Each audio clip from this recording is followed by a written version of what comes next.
రాజా నీ సన్నిధిలోనే ఉంటానయ్యా, మనసారా ఆరాధిస్తూ బ్రతికేస్తానయ్యా. రాజా నీ సన్నిధిలోనే ఉంటానయ్యా, మనసారా ఆరాధిస్తూ బ్రతికేస్తానయ్యా.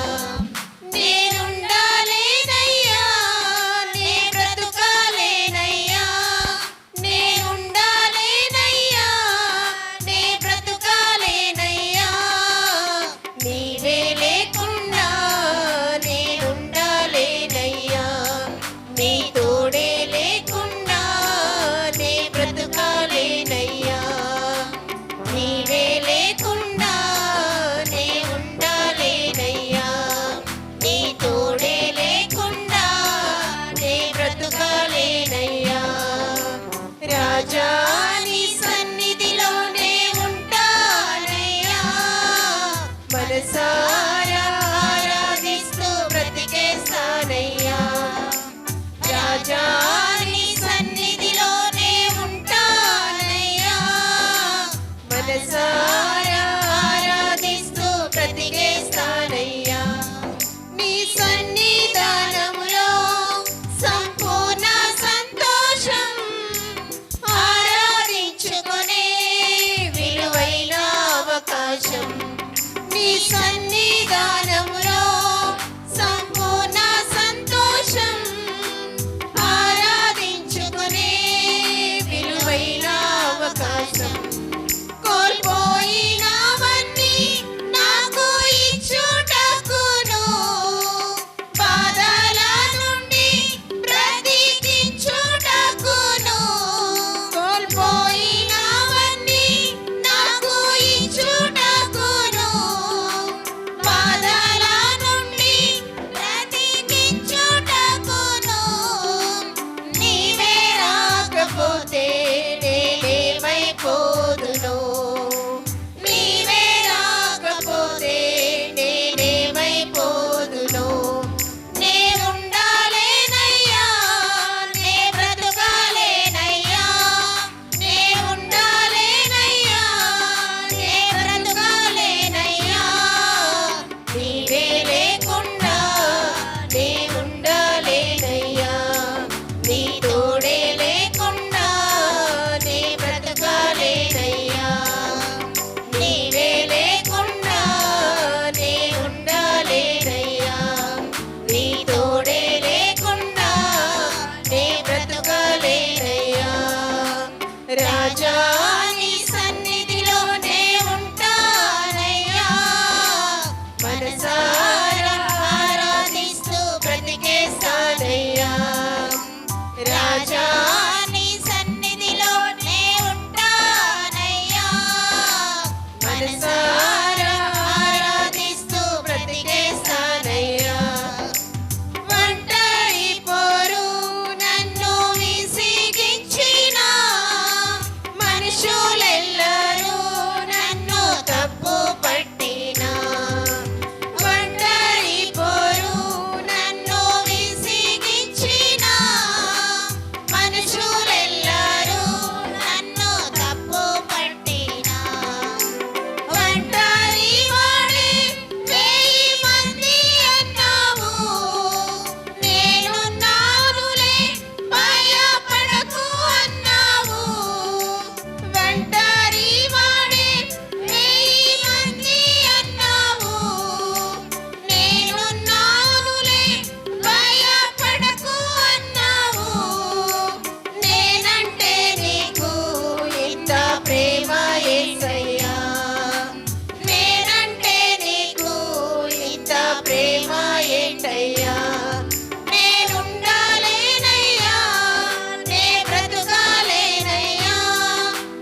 మేరీ సంజీవర్ ఆంటీ గారు ముందుకొచ్చి స్తుతి ఆరాధన కొరకు ప్రార్థిస్తారు.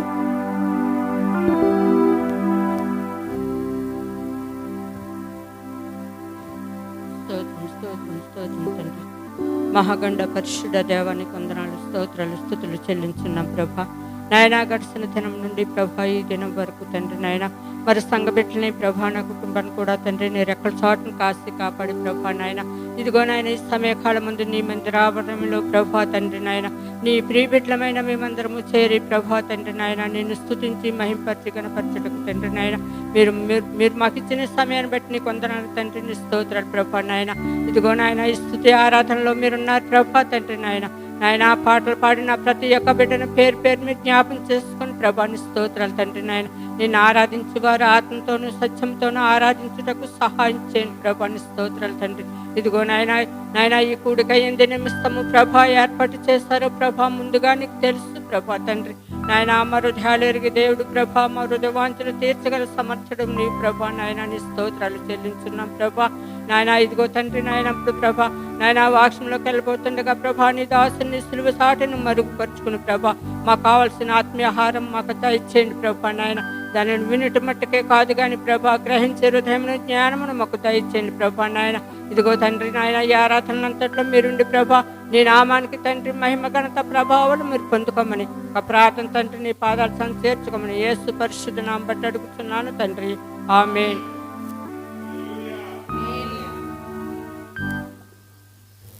ఈ యొక్క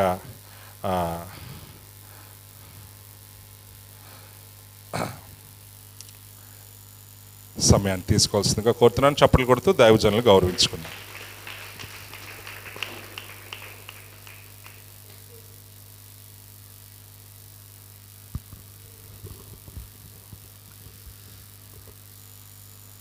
మీరు అందరూ ఇటువైపు వచ్చి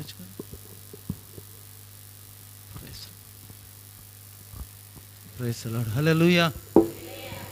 సకల మహిమ ఘనత ప్రభావ మహత్యములు దేవునికే కలుగునుగాక. హల్లెలూయా.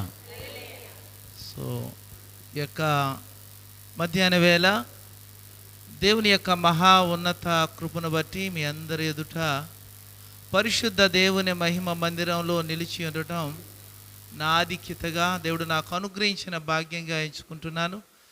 ప్రత్యేకంగా చేరవచ్చిన మీ అందరికీ కూడా నిండు కృతజ్ఞత వందనాలు తెలియజేస్తున్నాను. ఈ పరిశుద్ధమైన కార్యాన్ని జరిగిస్తూ తన తోటి సేవకునిగా గుర్తించి ఆహ్వానించినటువంటి దైవజనులు రెవరెండ్ తమ్ముడు సంతోష్ గారికి అలాగే చెల్లెమ్మకు కూడా నిండు కృతజ్ఞత వందనాలు తెలియజేస్తూ ఉంటున్నాను. చిన్న ప్రార్థన చేసుకుందాం. మహాగణుడా, పరిశుద్ధుడా, మందరి హృదయాలను ఎరిగినవాడా, మాతో మాట్లాడండి. విను మనస్సును గ్రహించు హృదయాలను దయచేయండి. వాక్యము మీది ప్రజలు నీవారు. నిలిచిన నీ దాసుడు కేవలం నీ కృపయే ఉన్నాడు. నీ దాసుని నోటికి నీవు బోరవయండి మాట్లాడి మహిమ పొందమని యేసు పరిశుద్ధ నామములో ప్రార్థించి పొంది ఉన్నాం తండ్రి, ఆమేన్. మరొకసారి మీ అందరికీ కృతజ్ఞత వందనాలు తెలియజేస్తున్నాను. ప్రియులారా, ఈ లోకంలో సకల మానవాళిని ఆలోచన చేస్తే అనేక దేశాలలో రకరకాల తత్వాలు కలిగినటువంటి మానవ సంతతి ఉండడం మనం చూస్తాం. ఒకరి హృదయ ఆలోచనలు వేరేగా ఉంటాయి, మరొకరి హృదయ ఆలోచనలు వేరేగా ఉంటాయి. ఒకరి హృదయ ఉద్దేశాలు వేరేగా ఉంటాయి, మరొకరు హృదయ ఉద్దేశాలు వేరేగా ఉంటాయి. ఒక్కొక్కరు ఒక్కొక్క ప్రణాళిక, ఒక్కొక్క అత్యున్నతమైన ఉద్దేశాలు కలిగిన వారే ఈ లోకంలో. కొందరు కొన్ని పోగొట్టుకుంటారు, మరికొందరు కొన్ని సంపాదించుకుంటారు. పోగొట్టుకున్న వాటి యొక్క విలువ వారికి తెలుసు, సంపాదించుకున్న వాటి యొక్క విలువ కూడా వారికి తెలుసు. సాధారణంగా లోకంలో అధిక శాతం ఎవరున్నారే అంటే క్రైస్తవ సమాజం ఉంది. లోకంలో అత్యధికంగా ప్రజలు ఎవరున్నారయ్యా అని మనం ఆలోచన చేస్తే అత్యధికంగా క్రైస్తవ్యమే ఉంది. ఈ క్రైస్తవ్యంలో ఒక హృదయం, క్రైస్తవుడు అనబడే ఒక వ్యక్తి యొక్క హృదయం సంపాదించుకున్నది ఏంటి, పోగొట్టుకున్నది ఏంటి? ఆ వ్యక్తి కుటుంబం, ఆ వ్యక్తి సంఘానికి చెందితే సంఘం సంపాదించుకున్నదేంటి, పోగొట్టుకున్నది ఏంటి? ఇలాగ యోచిస్తే ప్రియులరా, మనుషులు రకరకాల వాటిని సంపాదించుకుంటారు. ఈ భూమి మీద నివాసించటానికి ఇల్లును సంపాదించుకుంటారు, ధనాన్ని సంపాదించుకుంటారు, ఉద్యోగాన్ని సంపాదించుకుంటారు, బంధువులను స్నేహితులను సంపాదించుకుంటారు, ఆత్మీయులను సంపాదించుకుంటారు, ప్రేమించేవారిని సంపాదించుకుంటారు, స్నేహించేవారిని సంపాదించుకుంటారు. కానీ ఇవన్నీ కూడా సహజంగా ఎవరు చెప్పుకోకుండగానే, ఎవరు కూడా ఏ విధమైనటువంటి ప్రోత్సాహం చేయకుండగానే మనుషులు సంపాదించుకోవడానికి ఇష్టపడిన హృదయం కలిగిన వారు.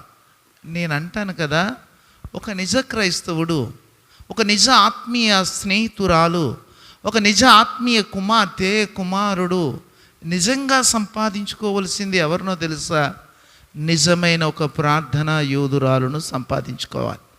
నిజమైన ఒక ఆత్మీయ ప్రార్థనా యోధుని సంపాదించుకోవాలి. ఒక ఆత్మ సంబంధమైన ఒక ప్రార్థనా యోధురాలు ఒక గృహంలో ఉంటే, ఒక కుటుంబంలో ఉంటే, ఒక సంఘంలో ఉంటే జరిగే పరిణామాలు చాలా అత్యున్నతంగా ఉంటాయి. అది చెప్పటానికి నేను సంతోషిస్తున్నాను. ఈ దినం గుంపులుగా మన దగ్గర లేకపోవచ్చు, కానీ ప్రార్థనా యోధులుగా ఉన్న 5 మంది అయినా ఈ దేశాన్ని తలకిందులు చేయొచ్చు. అట్టి గొప్ప శక్తి ఆ ప్రార్థనా యోధునిలో, ఆ ప్రార్థనా యోధురాలులో దేవుడు స్థాపించాడు. ఈ సత్యాన్ని ఎరిగేసరికి ఇశ్రాయేలీయులు చాలా కోల్పోయారు, విలపిస్తూ ఉన్నారు, విలాపము చెందుతూ ఉన్నారు. విలాపముతో వారు అంగలారుస్తున్నారు, రోదిస్తూ ఉన్నారు.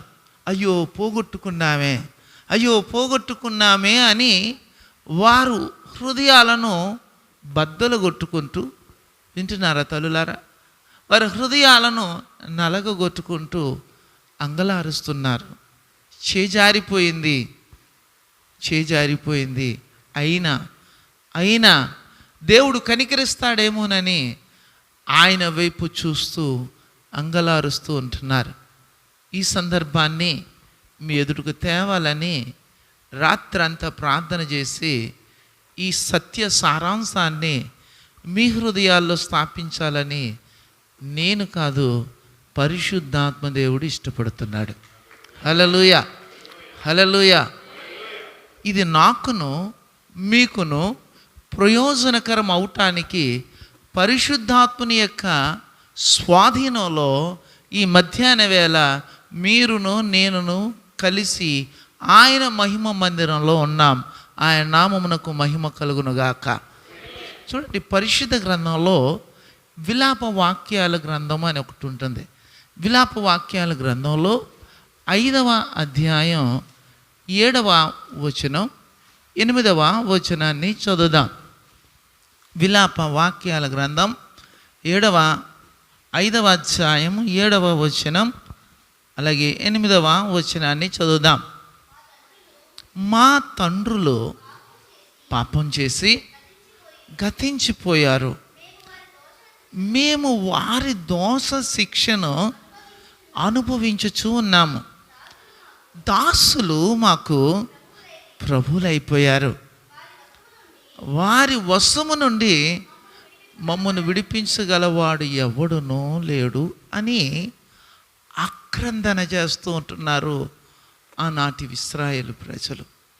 మీరు వినాలి, మా తండ్రులు పాపం చేశారు, వారి దోష శిక్ష మేము అనుభవిస్తున్నాం. ఇంతకీ వారి తండ్రులు చేసింది ఏంటి? వారి తండ్రులు చేసిన కార్యం ఏంటి, ఏం పాపం చేశారు అని యోచిస్తే ప్రియులారా, వారు చేయవలసిన ధర్మం చేయలేదు. వారు దేవుణ్ణి ప్రార్థించలేదు.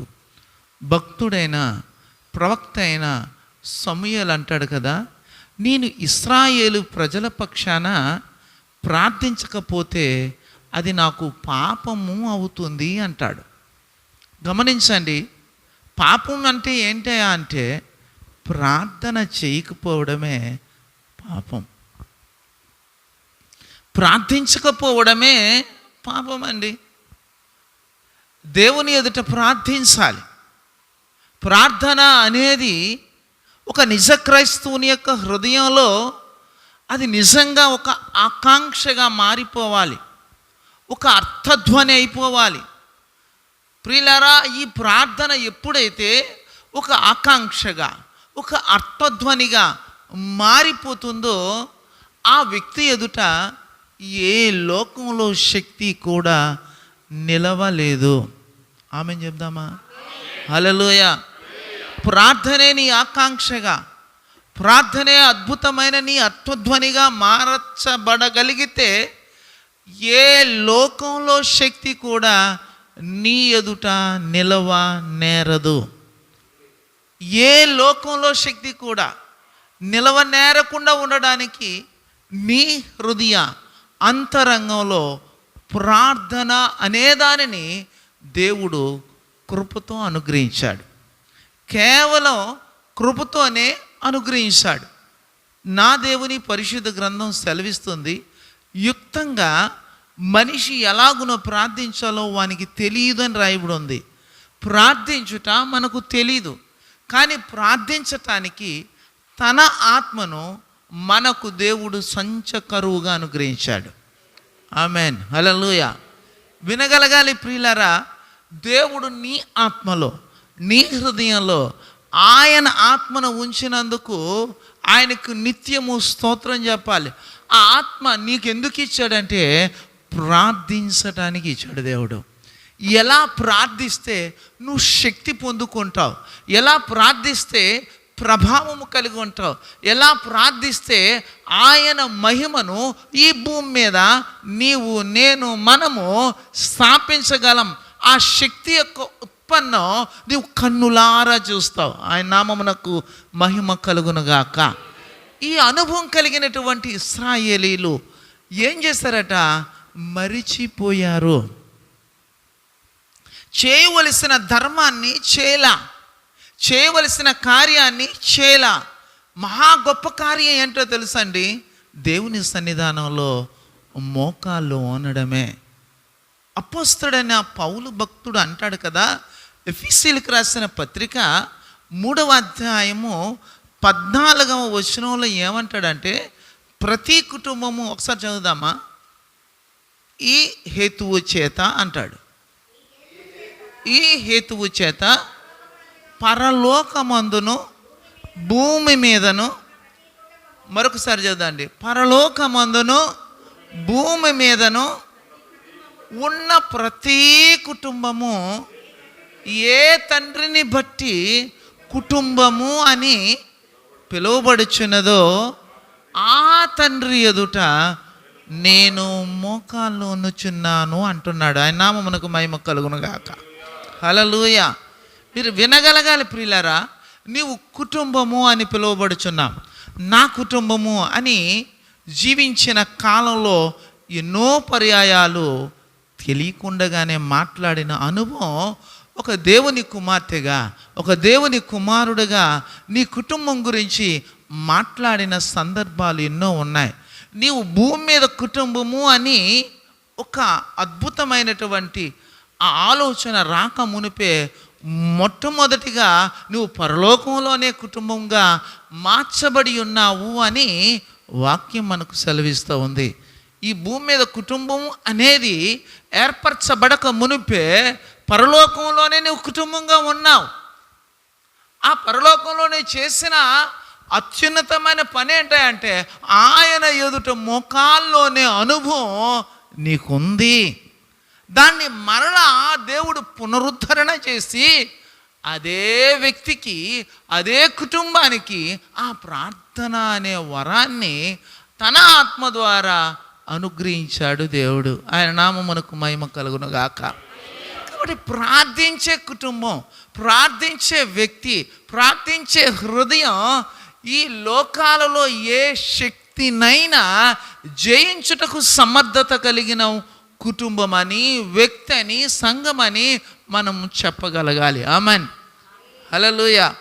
కానీ ఆనాడు ఇశ్రాయేలు ప్రజలు పాపం చేశారు. ఏంటి పాపం?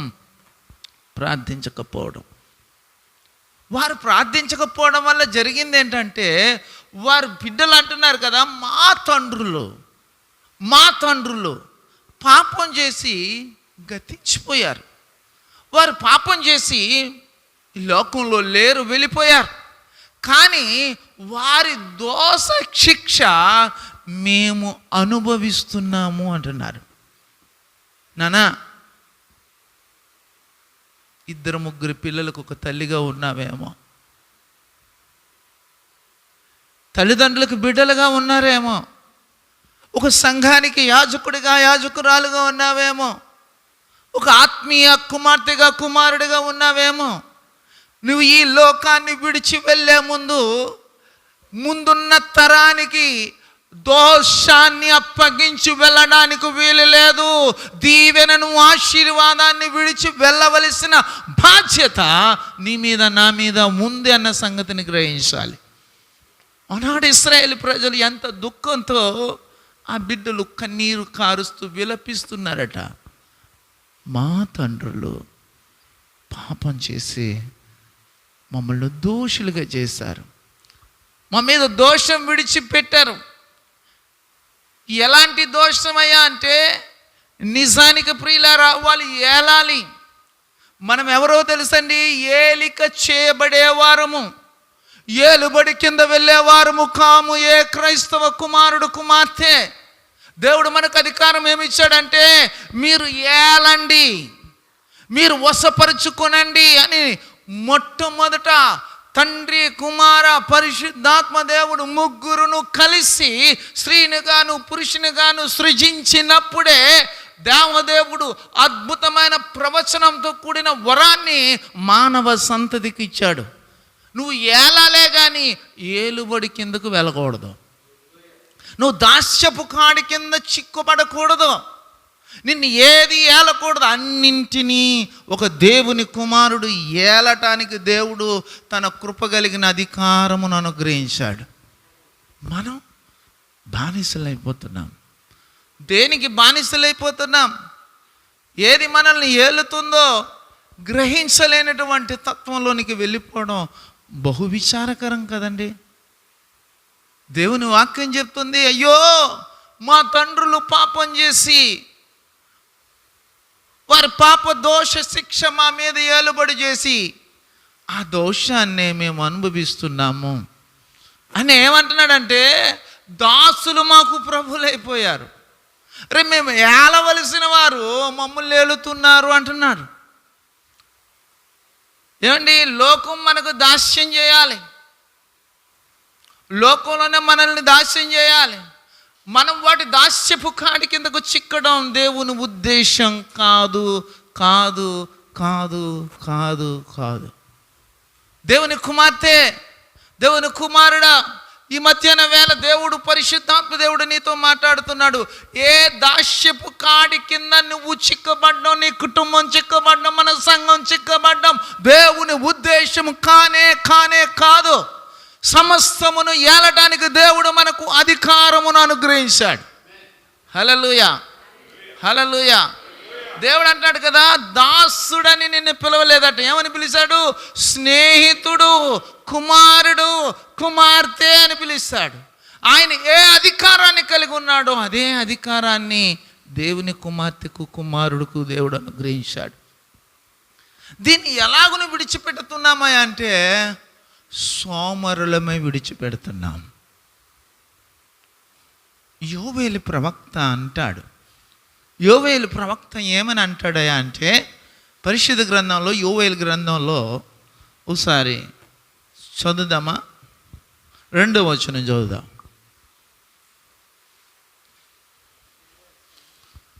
ఒకటవ అధ్యాయం 2వ వచనం.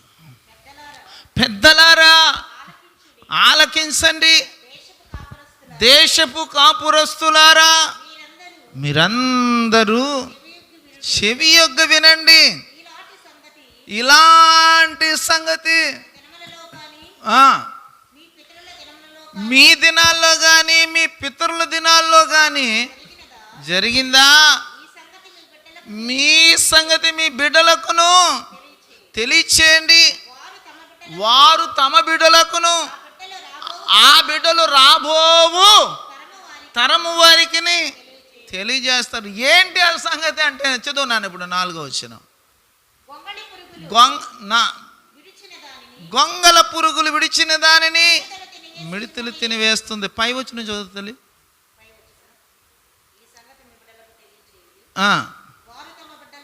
వారు తమ బిడ్డలకును రాబోవు తరం వారికి తెలియజేస్తారు. గొంగల పురుగులు విడిచిన దానిని మిడతలు తినివేస్తున్నాయి. మిడతలు విడిచిన దానిని పసర పురుగులు తింటున్నాయి. చీడ పురుగులు తినేస్తున్నాయి. ఏమంటాడు? మత్తులారా మేలుకొనండి, కన్నీరు విడవండి. ఎందుకురా బాబు అంత జరుగుతుంది? ఏంటి సంగతి చెప్పమంటున్నాడు అంటే, పురుగులు తినేస్తున్నాయి. గొంగల పురుగులు, చీడ పురుగులు, పసర పురుగులు ఇవన్నీ కూడా జీవితాలను, బ్రతుకులను, మన ఆత్మీయతను తినేస్తున్నాయి. ఎందుకు అంటే మత్తులైపోయారట. మేల్కొనే అనుభవం లేదు. మేల్కోవడం అంటేనే ప్రార్థించడం. హల్లెలూయా, హల్లెలూయా. వారు మత్తులైపోయారు అంటే ప్రార్థించలేకపోయారు. మత్తులారా మేల్కొనండి, కన్నీరు కాచండి అంటున్నాడు. ఆత్మీయ జీవితానికి జీవం ఏంటో తెలుసండి? ప్రార్థన.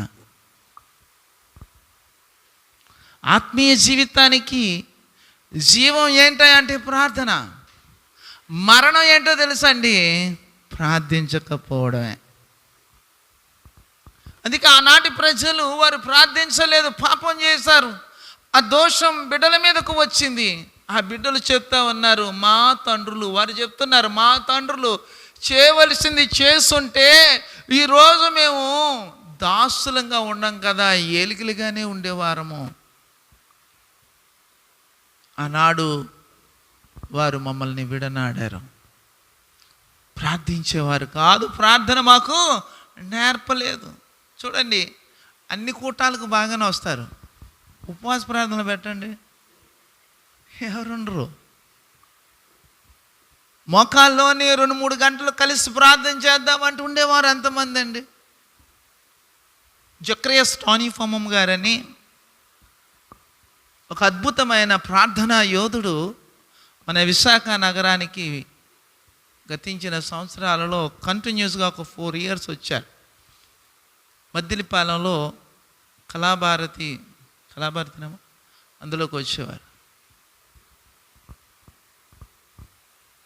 నిజమైన సంఘ సభ్యులు ఎవరయ్యా అంటే ఉపవాస ప్రార్థనకు వచ్చిన వారేనట నిజమైన సంఘ సభ్యులు అన్నారు. ఆదివారం పూట వచ్చిన వాళ్ళు కాదట. ఉపవాస ప్రార్థనలో ఎంతమంది ఉంటే వారే నిజమైన సంఘ సభ్యులు అని ఆయన చెప్పేవారు అనమాట. నిజానికి అటువంటి దైవజనుడిని ఎన్నడూను ఎప్పుడునూ చూడలేదని మా ఆత్మీయ తండ్రి గారు ఎంఏ పాల్ గారు చెప్తా ఉంటారు. ఆయన నామమునకు మహిమ కలుగును గాక. హల్లెలూయా. ఎందుకు ఈ విషయం చెప్తున్నానంటే ప్రియులారా, ఎప్పుడైతే ప్రార్థన అనే ఆకాంక్ష మన లోపల చచ్చిపోతుందో జీవాన్ని, ఆత్మీయ జీవాన్ని నువ్వు చంపేస్తున్నావని అర్థం.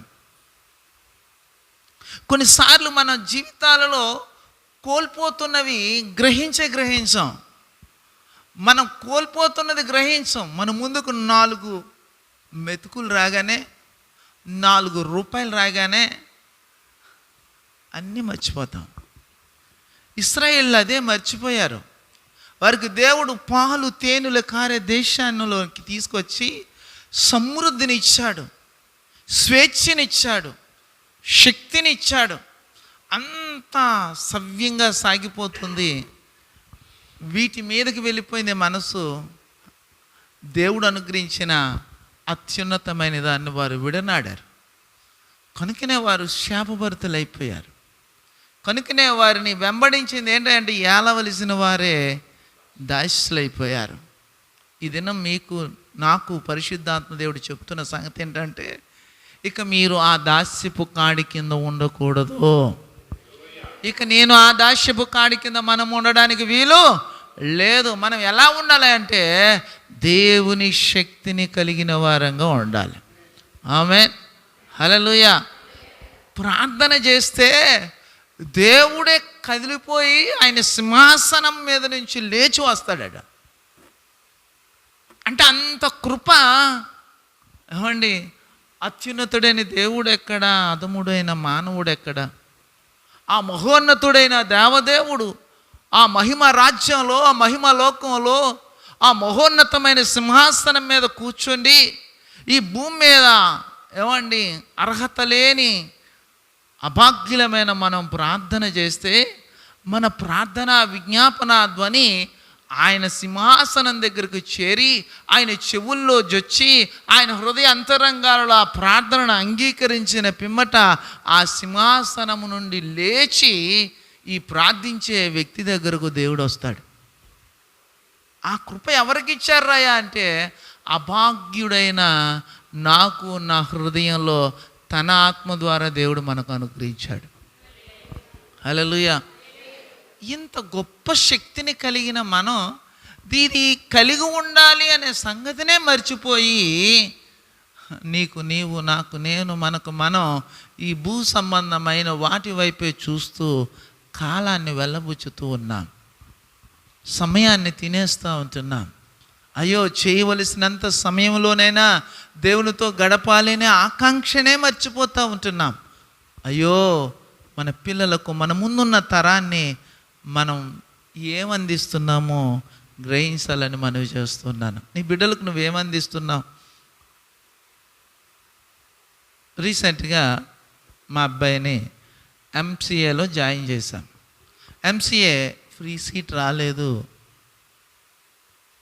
అమౌంట్ ఇచ్చి కట్టి జాయిన్ చేయాలనుకుని ప్రియులరా మరి ఆంధ్ర యూనివర్సిటీకి వెళ్ళి డబ్బులు కట్టి జాయిన్ చేశాం.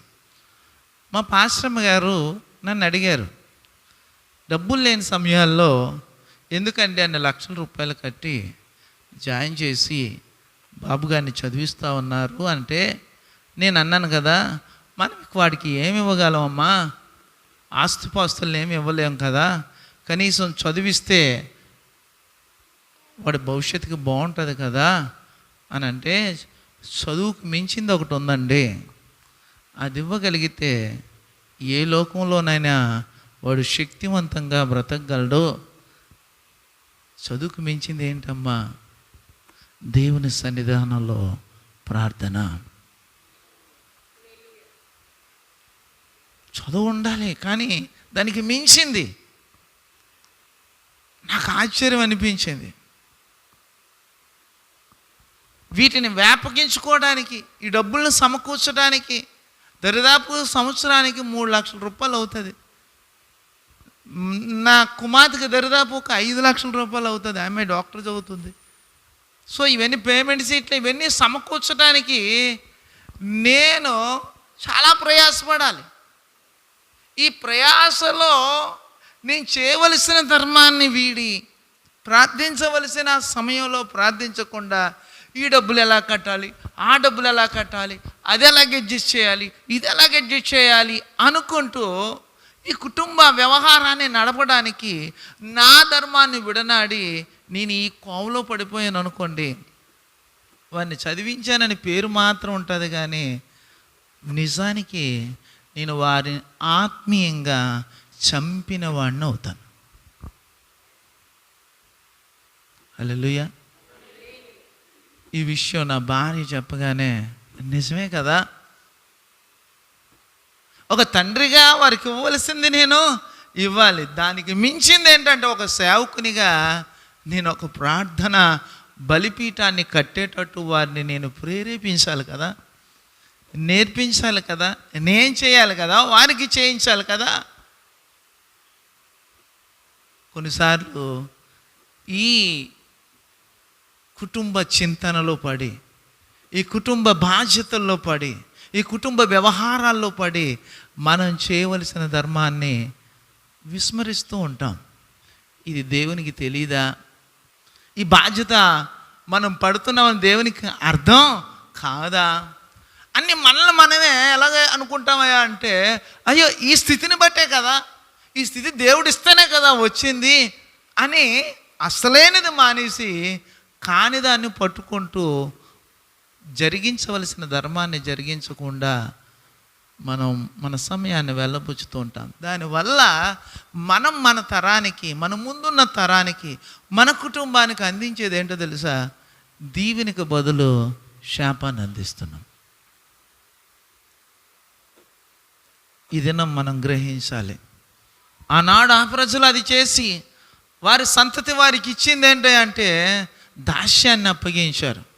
ఆ దాస్యపు సంఖ్యలను నా ప్రభువు, మన ప్రభువు యేసుక్రీస్తుల వారు ఆ దాస్యపు సంఖ్యలను విరగగొట్టి సమృద్ధి కృపను అనుగ్రహించి మరలా నూతన శక్తితో, నూతన బలముతో వారికన్నా మిన్నగా, ఆనాటి ప్రజల కన్నా మిన్నగా రెట్టింపు ఆత్మ సంబంధంగా నేరుగా దేవుని యొక్క హృదయ అంతరంగాలలో వసించే కృపను ప్రార్థన ద్వారా దేవుడు మనకి ఇచ్చాడండి.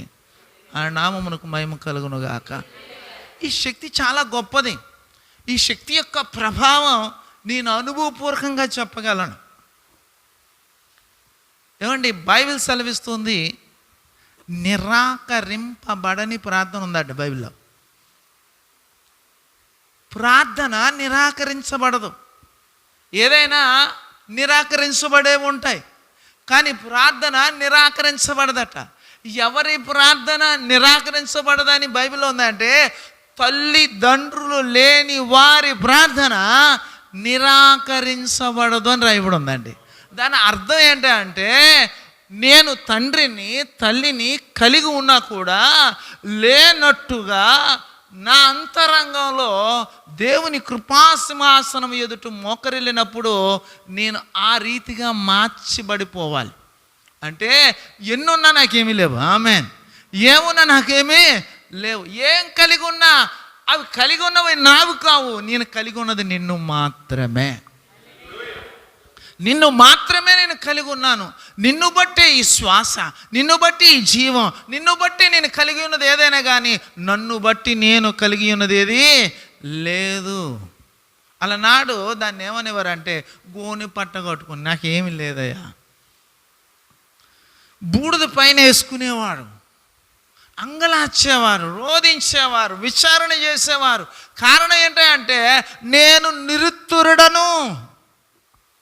అబ్రహాము దేవునితో ప్రార్థన చేశాయా, నేను తెగించి నీ ఎదుటకు వస్తుంటున్నాను, నా మీద బూడిద వేసుకుని వస్తున్నాను అయ్యా, నేను ఏమాత్రపు వాడని ఏమీ కాను, నువ్వు సెలవిస్తూ ఒక్క మనవి చేయాలనుకుంటున్నాను అయ్యా, 50 మంది ఉంటే ఈ పట్టణాన్ని వదిలేస్తావా? దేవుడు మహాకనికర సంపన్నుడు అంటాడు కదా, 50 మంది వద్దు అబ్రామా, 40 మంది ఉంటే వదిలేస్తాను అన్నాడు. అబ్రహాం మళ్ళా అంటున్నాడు కదా, ప్రభువా నీ దాసుడిని కనికరించు, వినయంతో మరొక్కసారి మనవి చేస్తున్నాను, 30 మంది ఉంటూ వదిలేస్తావా అంటాడు. అయ్యా 20 మంది ఉంటూ వదిలేస్తాను రా బాబు అంటాడు. మరలా అబ్రహాం అంటున్నాడు, అయ్యా 10 మంది ఉంటే ఈ పట్టణాన్ని వదిలేస్తావా? 5 మంది ఉన్న చాలయ్యా అంటాడు. అంటే దేవుడు ఆ ప్రార్థించేవాడికి అనుగ్రహించిన సామర్థ్యాన్ని ఆ ప్రార్థనలో మనం గమనించాలి. అబ్రహాము ప్రార్థిస్తూ ఉన్నప్పుడు దేవుడు అనే మాటను మనం క్యాచ్ చేయాలి. అబ్రహాం ప్రార్థిస్తున్నాడు 40 మంది, 30 మంది, 10 మంది అంటుంటే దేవుడు అంటున్నాడు కదా, దానికి తక్కువ సంఖ్యని చెప్తున్నాడు. ఎందుకయ్యా అంటే ఆ తక్కువ సంఖ్య హృదయాలలో కూడా శక్తి చాలా ప్రభావమైందిరయ్యా, నేను వదిలేస్తాను అంటున్నాడు. ఆయన నామమునకు మహిమ ఘనత ప్రభావములు కలుగునుగాక. ఓ తల్లి, ఓ సహోదరి, ఓ సహోదరుడా, నీ హృదయంలో ఉన్న ప్రార్థన శక్తి కలిగింది. ఆమేన్. ఏమండి, ఈ దేహంలో ఉన్న ఆర్గాన్స్ చాలా విలువగా చూస్తాం మనం కదండి. కన్నుని విలువగా చూస్తాం, నమ్ముతారా నమ్మరా?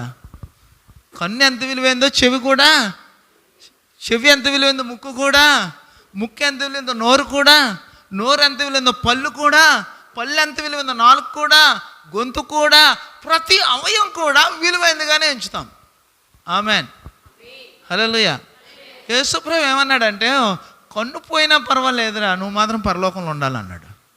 చేయి పోయినా పర్వాలేదురా బాబు, నువ్వు పరలోకంలో ఉన్నాడు. దేవుడు ఏమంటాడంటే, కన్ను ముఖ్యం కాదు, నీ హృదయంలో ఉన్న దేవుని సన్నిధానంలో చేసే ప్రార్థన ముఖ్యం. నువ్వే ముఖ్యం. నీ అంతరంగంలో ఒక ఆత్మజీవుడు ఉన్నాడు, వాడు ముఖ్యం. వానికి కూడా ఆత్మ సంబంధమైన అవయవ భాగాలు ఉన్నాయి. వాడికి కూడా కళ్ళు ఉన్నాయి, వాడికి కూడా చేతులు ఉన్నాయి, వాడికి కూడా కాళ్ళు ఉన్నాయి, వాడికి కూడా అంతరంగంలో ఆత్మ అనేది ఉంది. ఆమేన్. హల్లెలూయా. ఆత్మ ఏం చేయాలంటే ఘోషిస్తూ ఉంటుంది, ప్రార్థిస్తూ ఉంటుంది. ప్రియుడా, నా ఆత్మ వర్ధిల్లుచున్న కొలది అంటాడు. అది వర్ధిల్లింపు ఎలాగున్నాయా అంటే, ప్రార్థించే ఆ కృప ఆత్మకి ఇచ్చాడు. ఆమేన్. ఆత్మ లేనివాడు నావాడు ఎందుకన్నాడు? నీ ఆత్మతో ఆయన ఆత్మ మమేకమైతే, ఆయన ఆత్మ నీలో మిళితం అయిపోతే ఆత్మ ఏం చేస్తుందంటే, ఉచ్చరింపు శక్యము కాని మూలుగులతో ఆయన ప్రార్థిస్తూ ఉంటుంది. చూడండి, దేవుడు అంటాడు కదా, నిరంతరము విజ్ఞాపనకర్త అంటాడు. ఆమేన్. మన పక్షాన నిరంతరము ఆయన విజ్ఞాపనము చేయుచూ ఉన్నాడని రోమీయులకు రాసిన పత్రిక 8వ అధ్యాయంలో ఏమండి మనం చూస్తాం. 32వ వచనంలో చూస్తే అక్కడ ఉంటుంది. ఏమని ఉంటుంది అంటే, ఖచ్చితంగా ఆయన నిరంతరం కూడా మన కొరకు విజ్ఞాపనము చేస్తూ ఉంటాడని రాయబడి ఉంది. ఆయన నామమునకు మహిమ కలుగును గాక. సో అదే ఆత్మను దేవుడు మనకి ఇచ్చాడు. అంటే నువ్వు ఆత్మలో ప్రార్థించేవాడివిగా ఉండాలి అని. ఆమేన్. హల్లెలూయా. నీ ప్రార్థన నేనేం చేస్తుందంటే, నీ శక్తిహీనతలో కూడా శక్తిని ఇస్తుంది, నీ బలహీనతలో కూడా బలాన్ని ఇస్తుంది, నీ అనారోగ్యంలో కూడా ఆరోగ్యాన్ని ఇచ్చేది ప్రార్థనే. ఆమేన్. హల్లెలూయా. హల్లెలూయా. అపజయంలో జయాన్ని సమకూర్చేది ప్రార్థన. అంటే అలాంటి గొప్ప కృప ఈ ప్రార్థనలో ఉంది కనుక ఈ ప్రార్థన యొక్క శక్తిని మనం కోల్పోకూడదని పరిశుద్ధాత్మ దేవుడు చెప్తున్నాడు. ఏ ఉద్దేశంతో దైవజనుల హృదయంలో ఈ తలంపు పుట్టిందో నాకు తెలియదు, కానీ ఈ తలంపు ఆ దైవజనుడిదని నేను అనుకోను, కానీ ఆ తలంపు పరిశుద్ధాత్మ దేవునిదై ఉంది. హల్లెలూయా. మంద ఎంత సమకూర్చబడుతుందా అన్నది కాదు, ఆ ఉద్దేశాన్ని దేవుడు వారికి ఇచ్చారు అంటే ఆ ఉద్దేశం కొందరిలో పడినా కూడా ఆయన నామం హెచ్చించబడుతుంది. కనుక ప్రియులరా, ఈ ప్రార్థనను అలనాడు ప్రజలు నిర్లక్ష్యం చేశారు, తండ్రులు పాపం చేశారు, దేవుని సన్నిధానంలో ప్రార్థించడం మానేశారు.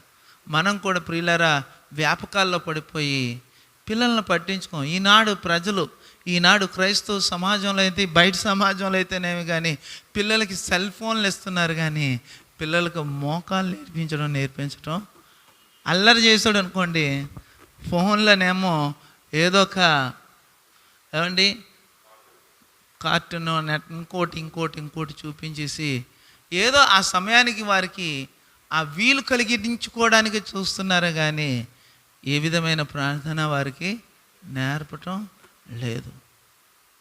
ఆస్తుల్ని సమకూరుస్తున్నారు, కానీ అది వారికి నష్టాన్ని కలుగు చేస్తుందన్న సంగతిని గ్రహించడం లేదు. ఆత్మీయతను పోగొడుతూ ఉన్నారు, పరిశుద్ధతను పోగొడుతున్నారు.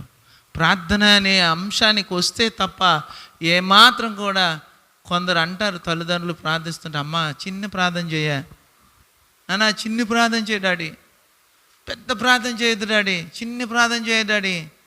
మన ప్రార్థన వాళ్ళకి విసుగు అనిపిస్తూ ఉంటుంది. లేదు నాన్న, నేను బ్రతకటానికి కారణం ఇదే, మీరుండడానికి కారణం ఇదే. అని మనం నేర్పగలగాలి. ఎప్పుడైతే ఆ మాట వారి హృదయాల్లో చిన్నతనంలోనే పడిందో అది వారి జీవితానికి అత్యున్నతమైన స్థానానికి తీసుకెళ్తుంది. హల్లెలూయా. ఈ ఉదయకాల మధ్యాహ్న వేళ దేవుడు మాట్లాడుతున్న మాట, వారు ఏలాలి దాసులైపోయారు. దాసులే మాకు ప్రభువులు అయిపోయారు. అసలు నువ్వు ప్రభువుగా ఉండాలి, నువ్వు రాజ్యం ఏలాలి. దేవుడు రాజ్యము చేయుచున్నాడు అంటాడు దేవుని వాక్యంలో. ఆమెన్. ఆయన రాజ్యము ఏం చేయుచున్నాడు అంటున్నాడు. అంటే దాని అర్థం ఏంటంటే ఆయన రాజ్యము ఎక్కడికో రావాలని ప్రార్థన నేర్పాడు యేసు ప్రభు. నీ రాజ్యము వచ్చునుగాక, ఎక్కడికి? నా దగ్గరికి, నాలోనికి వచ్చుగాక. ఎందుకయ్యా అంటే ఆ రాజ్యం ఏం చేయాలి అని. హల్లెలూయా.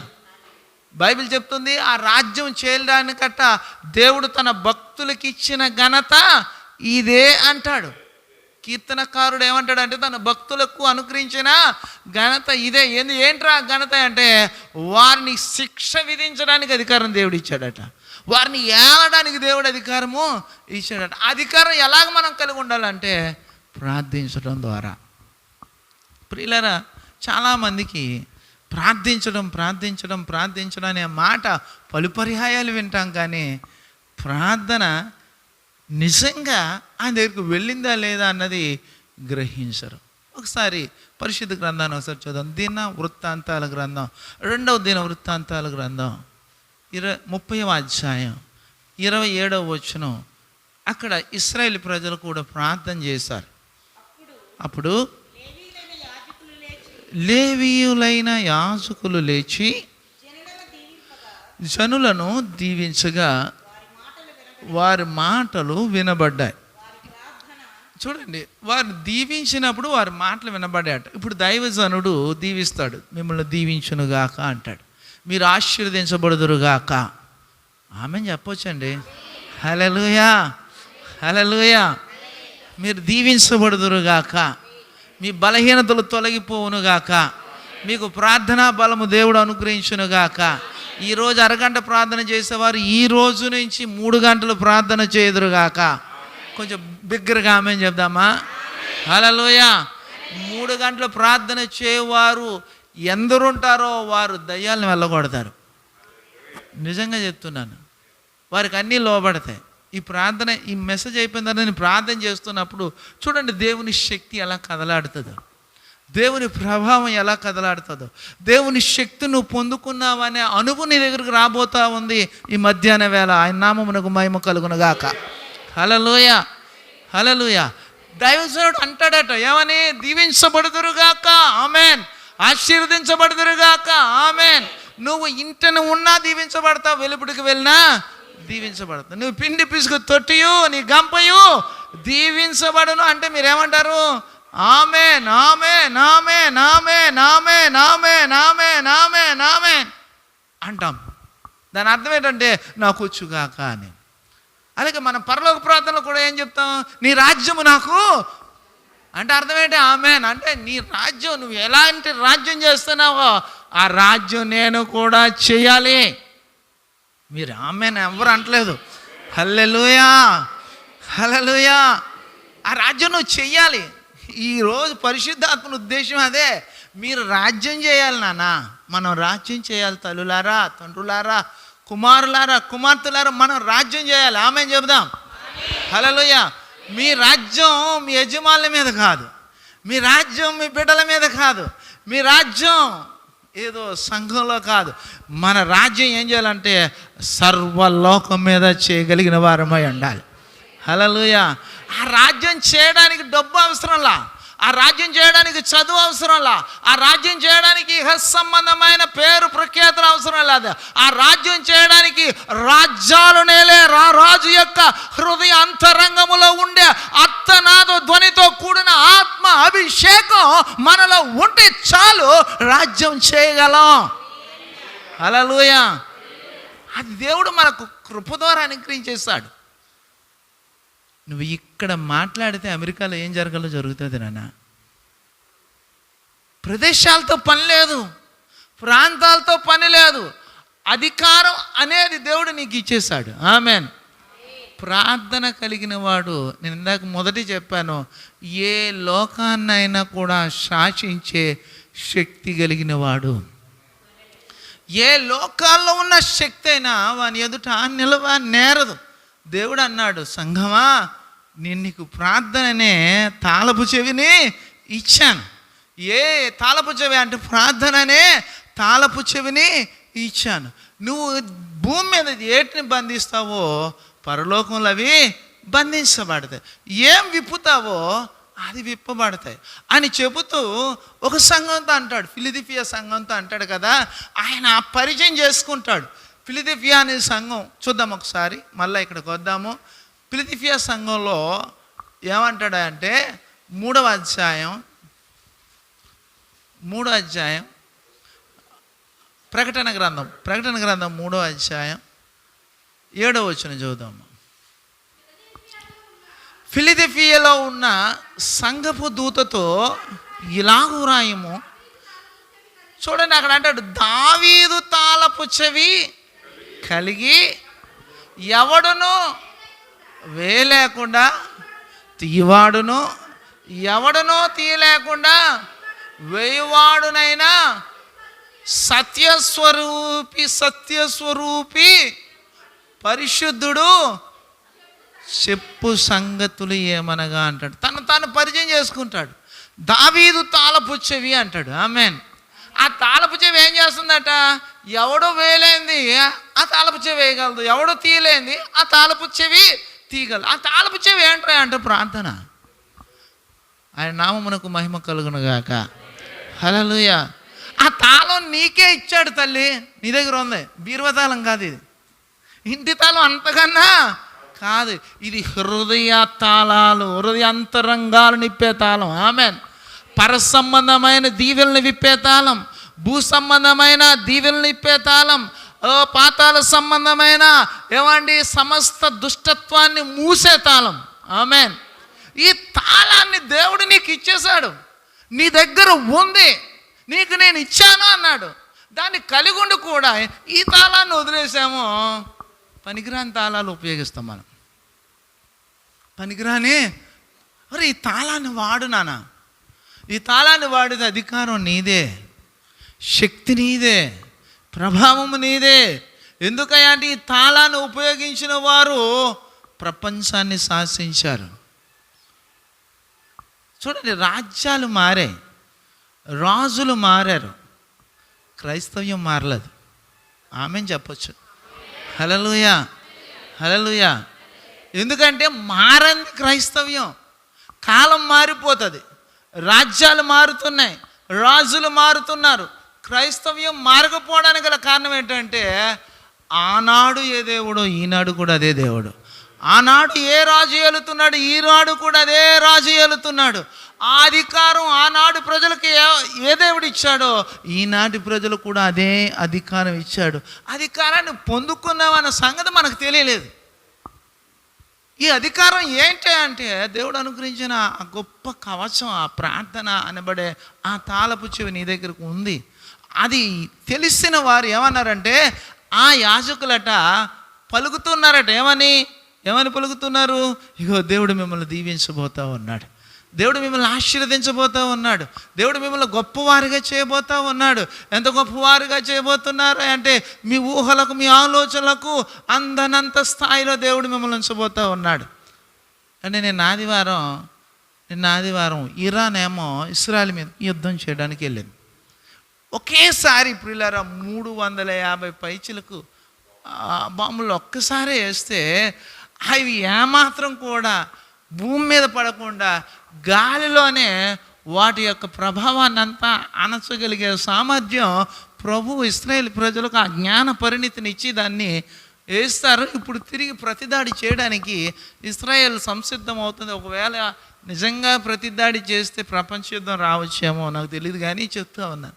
కానీ నేను ఈ విషయాన్ని ఎందుకు ఇక్కడ చెప్తున్నానంటే వారు ఆ జ్ఞానం వారికి కలిగింది కాదు, ఆ జ్ఞానం దేవుడు వారికి ఇచ్చింది. ఎలాగిచ్చాడంటే వారు ప్రార్థించడం ద్వారా దేవుడు ద్వారా పొందుకున్న జ్ఞానం అది. హల్లెలూయా. ప్రపంచంలో ఈ యొక్క జ్ఞానం ఏ దేశానికి లేదు.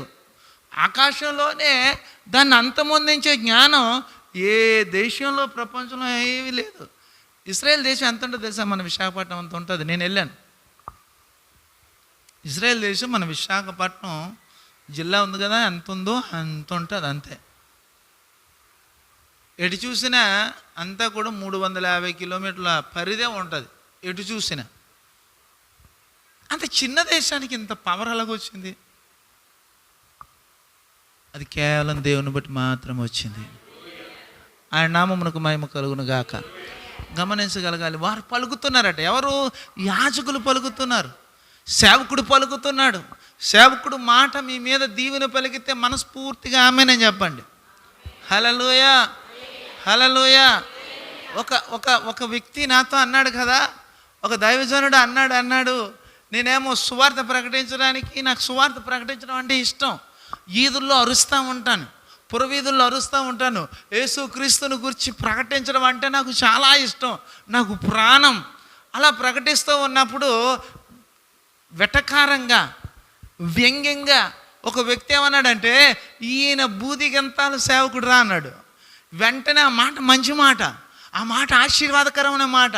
ఆయన వేళకోళంగా అన్నాడా, వ్యంగ్యంగా అన్నాడా అన్నది నాకు అనవసరం. ఆ మాట మాత్రం మహత్తరమైన మాట. నేనేమన్నానంటే ఆమేన్ అన్నాను. ప్రైజ్ లార్డ్, హల్లెలూయా. అనగానే ఆయన ఏమన్నాడంటే ఇంకో మాట అన్నాడు, ఈయన దేశాలు దేవుని గురించి తిరుగుతాడు అనగానే మళ్ళీ అన్నాడు ఆమేన్ ఆమేన్ ఆమేన్ అన్నాను. దేవునికి స్తోత్రం కలుగును గాక. ఆయన వైజాగ్లో ఉన్నాడు, నేను చాలా దేశాలు వెళ్ళి వచ్చేసాను. ఎందుకు రాయా అంటే ఆ మాట గొప్పది. ఆయన వ్యంగ్యంగా పలికినా కూడా అది నాకు ఆశీర్వాదకరమైన మాట. దాన్ని అంగీకరించాను, స్వీకరించాను. నా బ్రతుకేంట్రాయా అంటే ప్లాట్ఫాము, నా స్థితి ఏంట్రాయా అంటే నేను అడుక్కునేవాడిని. నేను ఇంటింటికి వెళ్ళి అడుక్కొని తినేవాడిని. 100 గుమ్మాల దగ్గరికి వెళ్తే ఒక తల్లి 3 రోజులు పాచిపోయిన అన్నం పెడితే తిని బ్రతికిన దినాలు నాకు బాగా తెలుసు. 3 రోజులు పాచిన అన్నం నోటి దగ్గరికి వస్తే దాని దుర్వాసన ఎలా ఉంటుంది అన్నది తినలేనోడికి తెలీదు, తిన్న వాడికి మాత్రమే తెలుస్తుంది. నా జీవితం ఏంటో నాకు బాగా తెలుసు, నా జీవిత గతి ఏంటో నాకు బాగా తెలుసు. అక్కడ ఉన్నవన్నీ దేవుడు ఎక్కడికో తీసుకెళ్ళాడు. ఆయన నామమునకు మహిమ కలుగును గాక. ఇది నా శక్తి కాదు, నా ప్రభావం కాదు, నా బలం కాదు, నా జ్ఞానం కాదు, నాది అంటూ ఏది కాదు. అది కేవలం ఆయన కృప.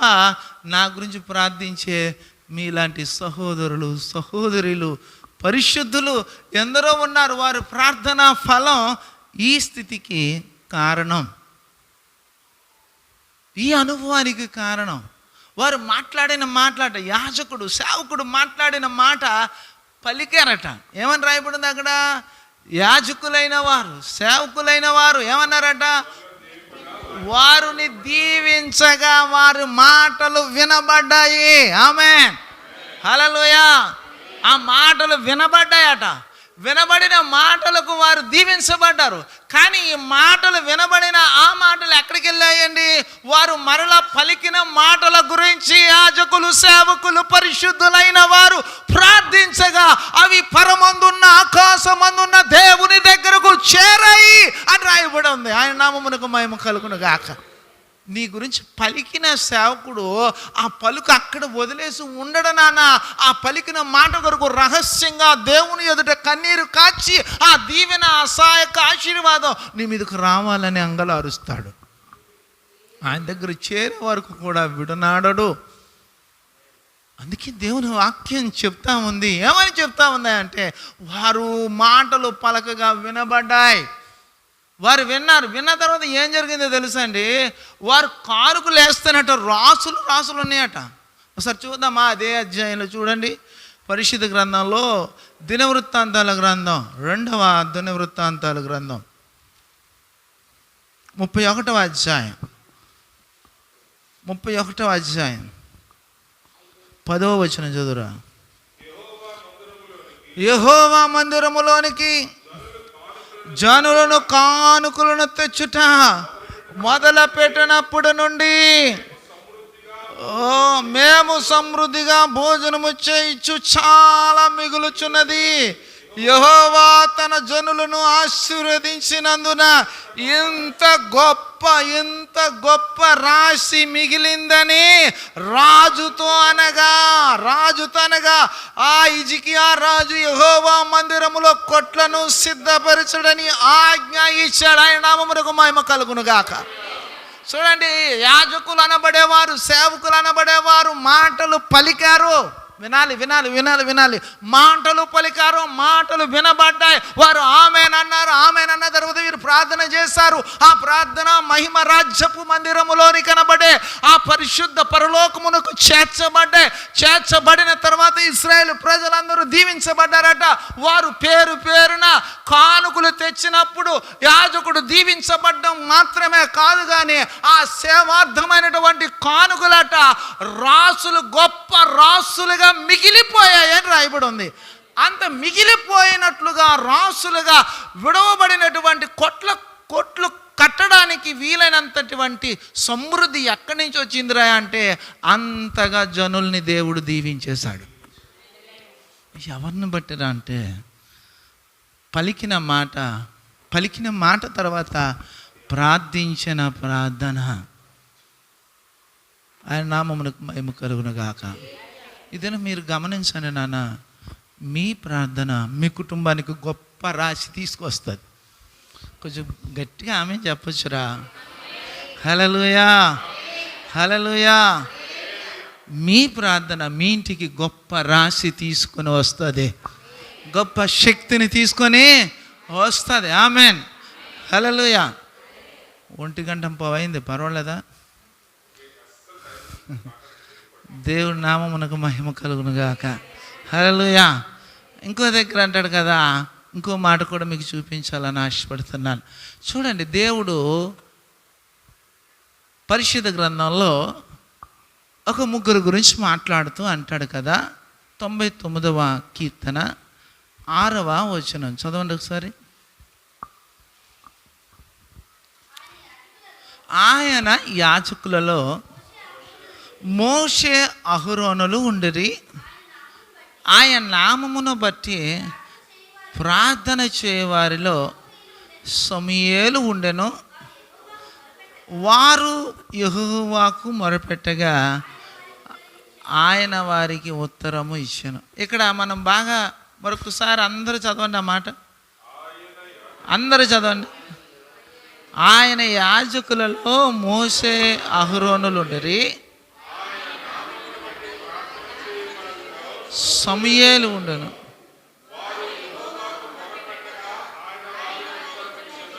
ఆమేన్. ప్రార్థించేవారిలో సమూయేలు ఉన్నాడు అని రాయబడుతూ కిందనేమన్నాడంటే వారు అన్నాడు. యాజకులు కమ్ ప్రేయర్ వారియర్స్ ఎవరాయా అంటే మోషే అహరోనులు. ఆమేన్. సమూయేలు ప్రార్థించే వారిలో ఉంటే మోషే అహరోనులు యాజకులుగా ఉండి కూడా ప్రార్థన చేసేవారు. వారి ప్రార్థన దేవుడు విన్నాడు అని రాయబడి ఉంది. ఆమేన్. కనుకనే మోషే కూడా గొప్ప ప్రార్థనా యోధుడు. ఆమేన్. మోషే మనం పాడదాం కదా, మోషే ప్రార్థించగా మన్నాను కురిపించితి. ఈ పాట పాడగానే అభిషేకం మీకు తాకట్లేదా? నన్నైతే బలీయమైన అభిషేకం ఆవరిస్తుంది. మోషే అనే మాట అనగానే దేవుని అభిషేకం నా మీద దిగి వచ్చేస్తుంది. ఆ నామమునకు మహిమ కలుగును గాక. కలిసి పాడితే చూడండి, ఖచ్చితంగా మీకు ఆ అభిషేకం మీ మీద రాబోతా ఉంది. ఆయన నామమునకు మహిమ కలుగును గాక. హల్లెలూయా. మోషే ప్రార్థించగా మన్నాను కురిపించితివి, యెహోషువ ప్రార్థించ సూర్య చంద్రన్ యెహోషువ ప్రార్థించగా సూర్య చంద్రుల. మనం వాడుగ్గా పాడేస్తాం కానీ అనుభవంతో పాడండి, అభిషేకాన్ని అనుభవిస్తారు. వాడుక వేరు, అనుభవం వేరు నాన్న. వాడుగ్గా పాడే దాంట్లో ఈజీనెస్ ఉంటుంది. అనుభవంతో పాడినప్పుడు నాన్న నాకు మంచినీళ్ళు కావాలి, నిజానికి నాకు దాహం ఎలా కావాలని అడిగాను. నేను నాకు దాహం వేస్తుంది అని నీళ్ళు అడిగినప్పుడు ఎక్స్పీరియన్స్ లేదు, అనుభవం లేదు. అదే నీళ్ళు తీసుకొని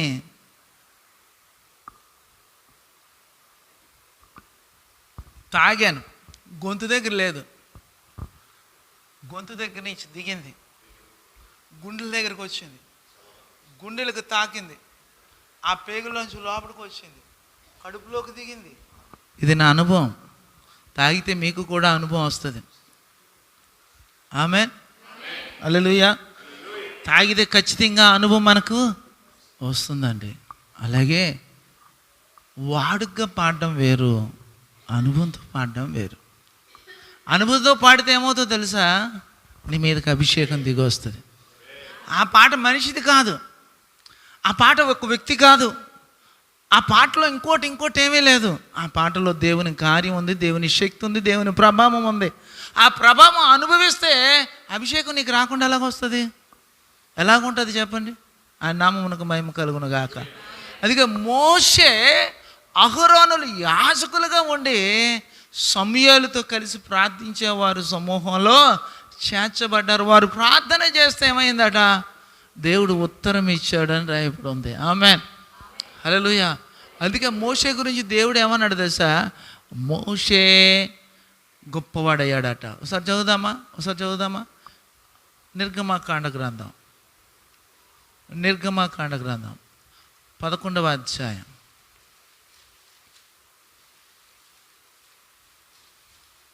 నిర్గమాకాండ గ్రంథం 11వ అధ్యాయం 3వ వచనం చదువుదామా? యెహోవా ప్రజల ఎడల ఐగుప్తీయుల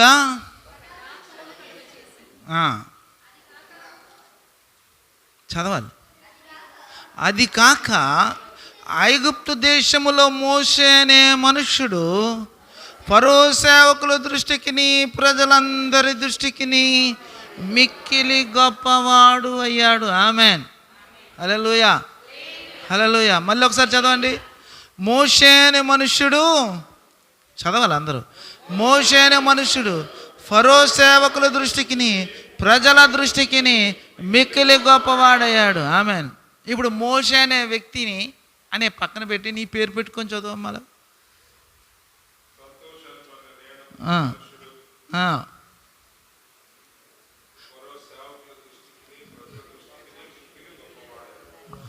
ఆయన ఒక్కరే చదివారు, తెలుగు అందరికి అర్థం వల్ల.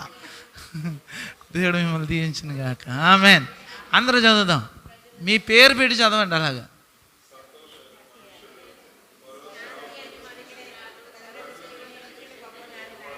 ఆమేన్, హల్లెలూయా. అంటే దేవుని ఉద్దేశం ఏంటంటే మనల్ని గొప్పలుగా ఉండాలని కోరుతున్నాడు. ఆమేన్. బైబిల్ చెప్తుంది, వారు మొర విని వారి శ్రమలో నుండి వారిని విడిపించి గొప్ప చేశాడట. ఎప్పుడు? వారు ప్రార్థించినప్పుడు అని రాయబడి ఉంటుంది. హల్లెలూయా. ఏమంటే 91 కీర్తనలు ఏమంటుందండి? 91 కీర్తనలు ఏమంటుందని 15వ వచనంలో ఏమంటుంది? వారు శ్రమలో మొరపెట్టగా వారికి విడుదల ఇచ్చిన వారిని గొప్ప చేస్తునని రాయబడి ఉంటుంది. ఆమేన్. వారిని విడిపించి గొప్ప చేస్తున్నా అంటే గొప్పవారిగా చేయడమే దేవుని ఉద్దేశం. హలో, ఇక్కడ ఉన్నారండి నానా, మిమ్మల్ని గొప్పవారుగా చేయడం దేవుని ఉద్దేశం. ఆమేన్, హల్లెలూయా. అది దేవుడు అంటున్నాడు కదా, ప్రార్థించే వారిని గొప్పోడు చేస్తాడు దేవుడు. మోషే ప్రార్థించే వారిలో ఉన్నాడు. మరి నీ పేరు పెట్టుకొని చదవమన్నప్పుడు నువ్వు చదివావు కదా, చదివినప్పుడు నువ్వు ప్రార్థించే వారిలో ఉన్నావా? నేను ప్రార్థించే వారిలో ఉన్నానా? మనం ప్రార్థించే వారిలో ఉంటే దేవుడు మనల్ని గొప్పోడు చేస్తాడు. హల్లెలూయా, హల్లెలూయా. అందుకంటాడు మోషే అహరోనులు యాజకులు. వారు యాజకులై ఉండి కూడా దేవుని సేవిస్తూ దేవుని కార్యాలను జరిగిస్తూ ఒక విధంగా ప్రియులారా వారు ఏమయ్యారంటే ప్రార్థన చేస్తున్నప్పుడు దేవుడు వారిని గొప్పోడు చేశాడు. ఎంత గొప్పోడిని చేశాడు తెలుసా అండి? ఏలేవారినిగా చేశాడు దేవుడు. సమూయేలుకు భయపడేవారు ఎవరండి? సమూయేలు వస్తే భయపడేవారట. ఎవరో రాజులు భయపడేవారట. హల్లెలూయా, హల్లెలూయా. ప్రార్థించేవాడు వెళ్తే రాజులు భయపడతారు. ఆమేన్ చెప్పొచ్చు మీరు. హల్లెలూయా. బాబు ఒక 2 రోజులు నాకు వీళ్ళని వదిలేస్తావా? దేవుడు మిమ్మల్ని దీవించును గాక. ఆమేన్. హల్లెలూయా, హల్లెలూయా. ప్రార్థించేవాడు ఉంటే ఏమవుతారండి? రాజులు లేచి నమస్కారం చేయడం కాదు, భయపడతారట. ఏలికలు భయపడడానికి గల కారణం ఏంటో తెలుసా? ప్రార్థించే వీరునికి భయపడతారు. ఆమేన్, హల్లెలూయా. 20 లక్షల కాలబలానికి గొప్ప నాయకుడు ఎవరయ్యా అంటే ప్రార్థించే మోషే. హల్లెలూయా. అహరోను ప్రార్థన చేస్తుంటే అహరోనుకు ఏమండి శిరస్సు వంచేవారు ఇశ్రాయేలు ప్రజలు. కారణం ఏంటంటే ప్రార్థించేవాడు. అయ్యా మా గురించి దేవుణ్ణి ఏదైనా అడగయ్యా అని ఇశ్రాయేలు ప్రజలు అడిగితే మోషే అహరోనులు దేవుణ్ణి అడిగేవారట. ఎందుకంటే వీళ్ళు ప్రార్థించేవారు కాబట్టి. ఆమేన్. మనం ఏం చేద్దాం? పాస్టర్ గారు మా గురించి ప్రార్థన చేయండి. మేము మాత్రం ప్రార్థన బాగా ఒప్పుకున్నారు మీరు. మేము ప్రార్థన చేస్తాం పాస్టర్ గారు, మీరు కూడా ప్రార్థన చేయండి. మీ మోకాలలో మా మోకాలు సపోర్ట్ కూడా ఉంటుంది. మీ అత్తధ్వనిలో మా అత్తధ్వని సపోర్ట్ ఉంటుంది. మీ అంతరంగపు వేదనలో మా అంతరంగపు వేదన ఉంటుంది. ఆమేన్. చాలామందికి కనిపించేవేంటో తెలుసండి? పాస్టర్ గారు మంచి డ్రెస్, నేను మంచి డ్రెస్సులు వేసుకుంటాను. మంచి డ్రెస్ వేసుకున్నారు అనుకోండి, పాస్టర్ గారు సూపర్ డ్రెస్ వేశారు. పాస్టర్ గారు మంచి పట్టు చీర కట్టుకున్నారు. లోపట ఏసీ, లోపట మంచం సూపరు, లోపట ఇంకా ఇంకా అన్నీ మంచివి. కానీ పాస్టర్ గారు లోపట, పాస్టర్ గారు అంతరంగంలో దర్శనం ఎవరు కొనుక్కున్నారు? పాస్టర్ గారు అంతరంగంలో ఉన్న దర్శనాన్ని ప్రభువా నాకు చూపించని అడిగావా? పోనీ ప్రభుని అడగలేదు. అయ్యా మీ విజన్ ఏంటండి? మీ దర్శనం ఏంటి పాస్టర్ గారు? ఏ లక్ష్యంతో సేవకు వచ్చారు? ఏ దర్శనంతో సేవకు వచ్చారు? మీ దర్శనం యొక్క ఉద్దేశం నాకు చెప్తే ఆ దర్శనం అంతా మొయ్యలేకపోవచ్చు, కానీ ఒక రేణువునైనా మోయటానికి నా మోకాలను ఉంచుతానయ్యా అని అన్నావా ఎప్పుడైనా? నువ్వు కన్నీళ్ళు ఎందుకు కారుస్తున్నావయ్యా? నీ కన్నీళ్ళ యొక్క కాచడానికి కారణం ఏంటో తెలిస్తే నీ అంత కన్నీరు కాచకపోయినా ఒక కన్నీటి చుక్క కారుస్తానయ్యా, అందులో పాలు నాకు దయచేయి. మందిరంలో అధికారం కావాలా? మందిరంలో ఆధిపత్యం కావాలా? సేవకుని హృదయంలో దర్శనం అవసరంలా? సేవకుని హృదయంలో భారం అవసరంలా? సేవకుని హృదయంలో ఉద్దేశాలు మనకు అవసరం లేదు. ఒకసారి వేపకుంటలో నేను ఉండేటప్పుడు స్త్రీల మహాసభ పెట్టాను. ఒకసారి చాలా మీటింగ్స్ పెడతా ఉంటాను నేను. ఆ మీటింగ్ పెట్టినప్పుడు మా చర్చిలో ఒక ఆవిడ 500 కానుక ఇచ్చింది. నేను ఎంతమంది ఎన్ని లక్షలు ఇచ్చినా ఇన్ని లక్షలు ఇచ్చారని ఎప్పుడు చెప్పను. ఆవిడ 500 ఇస్తే వచ్చిన సేవకురాళ్ళకి కృతజ్ఞత వందనాలు చెప్పాలని కృతజ్ఞతలు చెప్పాను. సంఘం సపోర్ట్ చేసింది. సంఘం అందరూ కూడా వారి కష్టార్జితం ఒక రక్తంగా మార్చి ఈ రాజ్య వ్యాప్తి కొరకు వారు వంతు పరిచర్య ధర్మాన్ని జరిగించి వారి కష్టం ఒక విధంగా రక్తం, ఆ రక్తాన్ని వెల చెల్లించి ఈ మీటింగ్ని నెరవేర్పు చేశారు. ఇదంతా దేవుని సంఘం, చిన్నపాటి సంఘం చేసిన ఉన్నతమైన కృప. వారందరికీ పేరు పేరున కృతజ్ఞత వందనాలు. వారిని బట్టి దేవుణ్ణి నేను ఎంతగానో స్తుతిస్తున్నాను. వారి నిమిత్తం మీరు కూడా ప్రార్థన చేయండి అని అనౌన్స్మెంట్ చేశాను. 500 ఇచ్చిన ఆవిడ నా దగ్గరకు వచ్చింది. వచ్చి అన్నది కదా, నా పేరు మీరు చెప్పలేదు కాబట్టి నా 500 నాకు ఇచ్చేయండి అన్నది. నేను 500 ఇచ్చేసాను కానీ చెప్తున్నాను. ఒకసారి ఒక ఆవిడ నాకు బైక్ కొన్నది. నేను అడగలా. నేను ఇప్పుడు వరకు ఎవరిని ఏది అడగను. ప్రేరేపించబడ్డాను, బాబు ఒక మోటార్ బైక్ కొనాలని చెప్పేసాము. హీరో హోండా మోటార్ బైక్ కొన్నది. అది అప్పట్లో 65,000. నేను అడగలేదు. నాకున్న స్కూటర్ నేను అమ్మేసి సువార్త పత్రికలు ప్రింటింగ్ చేయించాను. దాదాపు 1,00,000 పత్రికలు ప్రింటింగ్ చేశాను. మా భార్య చీరలు దాదాపు 72 చీరలు ఉంటే 2 చీరలు ఉంచుకొని దాదాపు 70 చీరలు అమ్మేసిన దాంట్లో యేసుదాస్ పాస్టర్ గారు భార్యమని కూడా కొన్ని చీరలు కొనుక్కున్నది.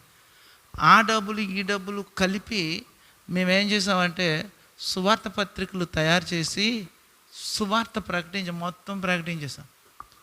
ఆ టైంలో ఇంక నేను నడిచి పరిచర్యకి వెళ్తూ ఉన్న తరుణంలో ఆమె ప్రేరేపించబడి బైక్ కొన్నది. బైక్ కొనిచ్చిన వారం రోజులు బాగానే ఉంది. 15 రోజున అన్నది కదా ఆవిడ, బాబు బైక్ కొన్నాను కదా, నేను ఎప్పుడు పిలుస్తే అప్పుడు వచ్చి నన్ను కూడా అటు ఇటు తిప్పుతూ ఉండు అని అన్నది. నేను అన్నాను కదా, అమ్మా దేవుడు నాకు అనుగ్రహించిన ప్రియమైన భార్య ఉంది, ఆమెని తిప్పడానికి నాకు ఖాళీ లేదు, నేను మిమ్మల్ని తిప్పలేనమ్మా అంటే నా బైక్ నాకు ఇచ్చి బాబా, లేకపోతే నా బైక్ డబ్బులు ఇచ్చే బాబయ్యా అన్నది. నీకు నిండు కృతజ్ఞత వందనాలు. నాకు బాధ ఇంత మాత్రం కూడా రాలా. వెంటనే షోరూమ్కి తీసుకెళ్ళి ఎన్నేడు కొత్త రోడ్లో కోటేశ్వరరావు గారైనా ఉంటారు, ఇప్పటికైనా అడగండి, ఫోన్ నెంబర్ కూడా ఇస్తాను.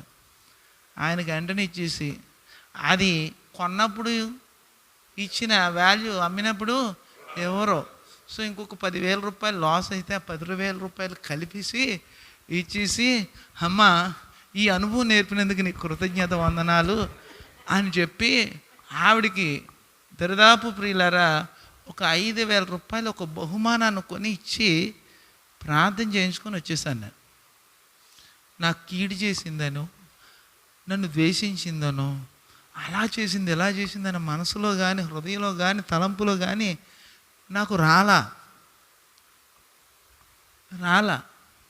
ఎందుకు ఈ విషయం చెప్తున్నానంటే ప్రియులారా, ఆ అనుభవం నాకు అవసరం, దేవుడు అలా చేశాడు. ప్రైజ్ ది లార్డ్, హల్లెలూయా. ఏదో ఇచ్చారనో ఏదో చేశారనో వాళ్ళని తిప్పడానికి కాదు, మనం సేవకుని హృదయ భారాన్ని తీసుకోవాలి.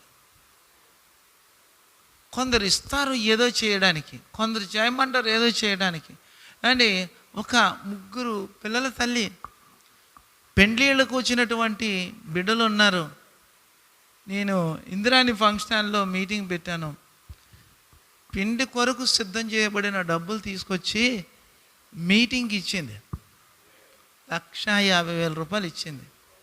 సో ఒక సేవకునిగా ఆ తల్లి పాచి పని చేసుకొని దరిదాపు ఒక 10 ఇంట్లో పాచి పని చేస్తుంది. పాచి పని చేసే ఆమె పిల్లలకు పెళ్ళిళ్ళు చేసే డబ్బులు తీసుకొచ్చేస్తే నేను తీసుకోవడం నాకు న్యాయంగా ఉంటుందా? ఉండదు కదా. అమ్మా నీ బ్రతుకు నాకు తెలుసు, నీ పరిస్థితి నాకు తెలుసు, మీటింగ్ దేవుడు జరిగిస్తాడు, ఈ ఉంచు నా అవసరం లేదు, నేను చూసుకుంటానులే అంటే ఆవిడేమన్నదంటే, ఆశ గారు నేను మీకు ఇవ్వలేదు, దేవునికి ఇస్తున్నాను, నాకు వచ్చే ఆశీర్వాదాన్ని ఆపడానికి మీరెవరండి అని అడిగింది. నా మాట అర్థమైందా? హల్లెలూయా. ఏమన్నది? నాకు వచ్చే ఆశీర్వాదాన్ని ఆపడానికి మీరెవరండి అని అడిగింది. నాకు అనిపించింది, విశ్వాసులు ఎలాంటి విశ్వాసులు కూడా ఉంటారా? దేవుడు ఉంచుతాడు, దేవునికి స్తోత్రం కలుగును గాక. అలాంటి వాళ్ళు ఇక్కడ కూడా ఉన్నారని నాకు తెలుస్తూ ఉంది. మిమ్మల్ని దేవుడు బహుగా దీవించును గాక. హల్లెలూయా. వాక్యం చెప్తుంది ప్రియులారా, వాక్యం చెప్తుంది మోషే అని దేవుడు గొప్పోడు చేశాడు. కారణం ఏంటో తెలుసా? ఇశ్రాయేలు విసిగించినా కూడా విసిగిపోలా. అందుకే దేవుడు మోషేని ఏమన్నాడంటే నేను గొప్పోనే చేశాను. కారణం ఏంటో తెలుసా? భూమి మీద ఉన్నటువంటి మనుషులందరిలో కూడా మోషే సాత్వికం కలిగిన వాడు అంటాడు. హల్లెలూయా. మోషే ఎలాంటి వాడట? సాత్వికం కలిగిన వాడు.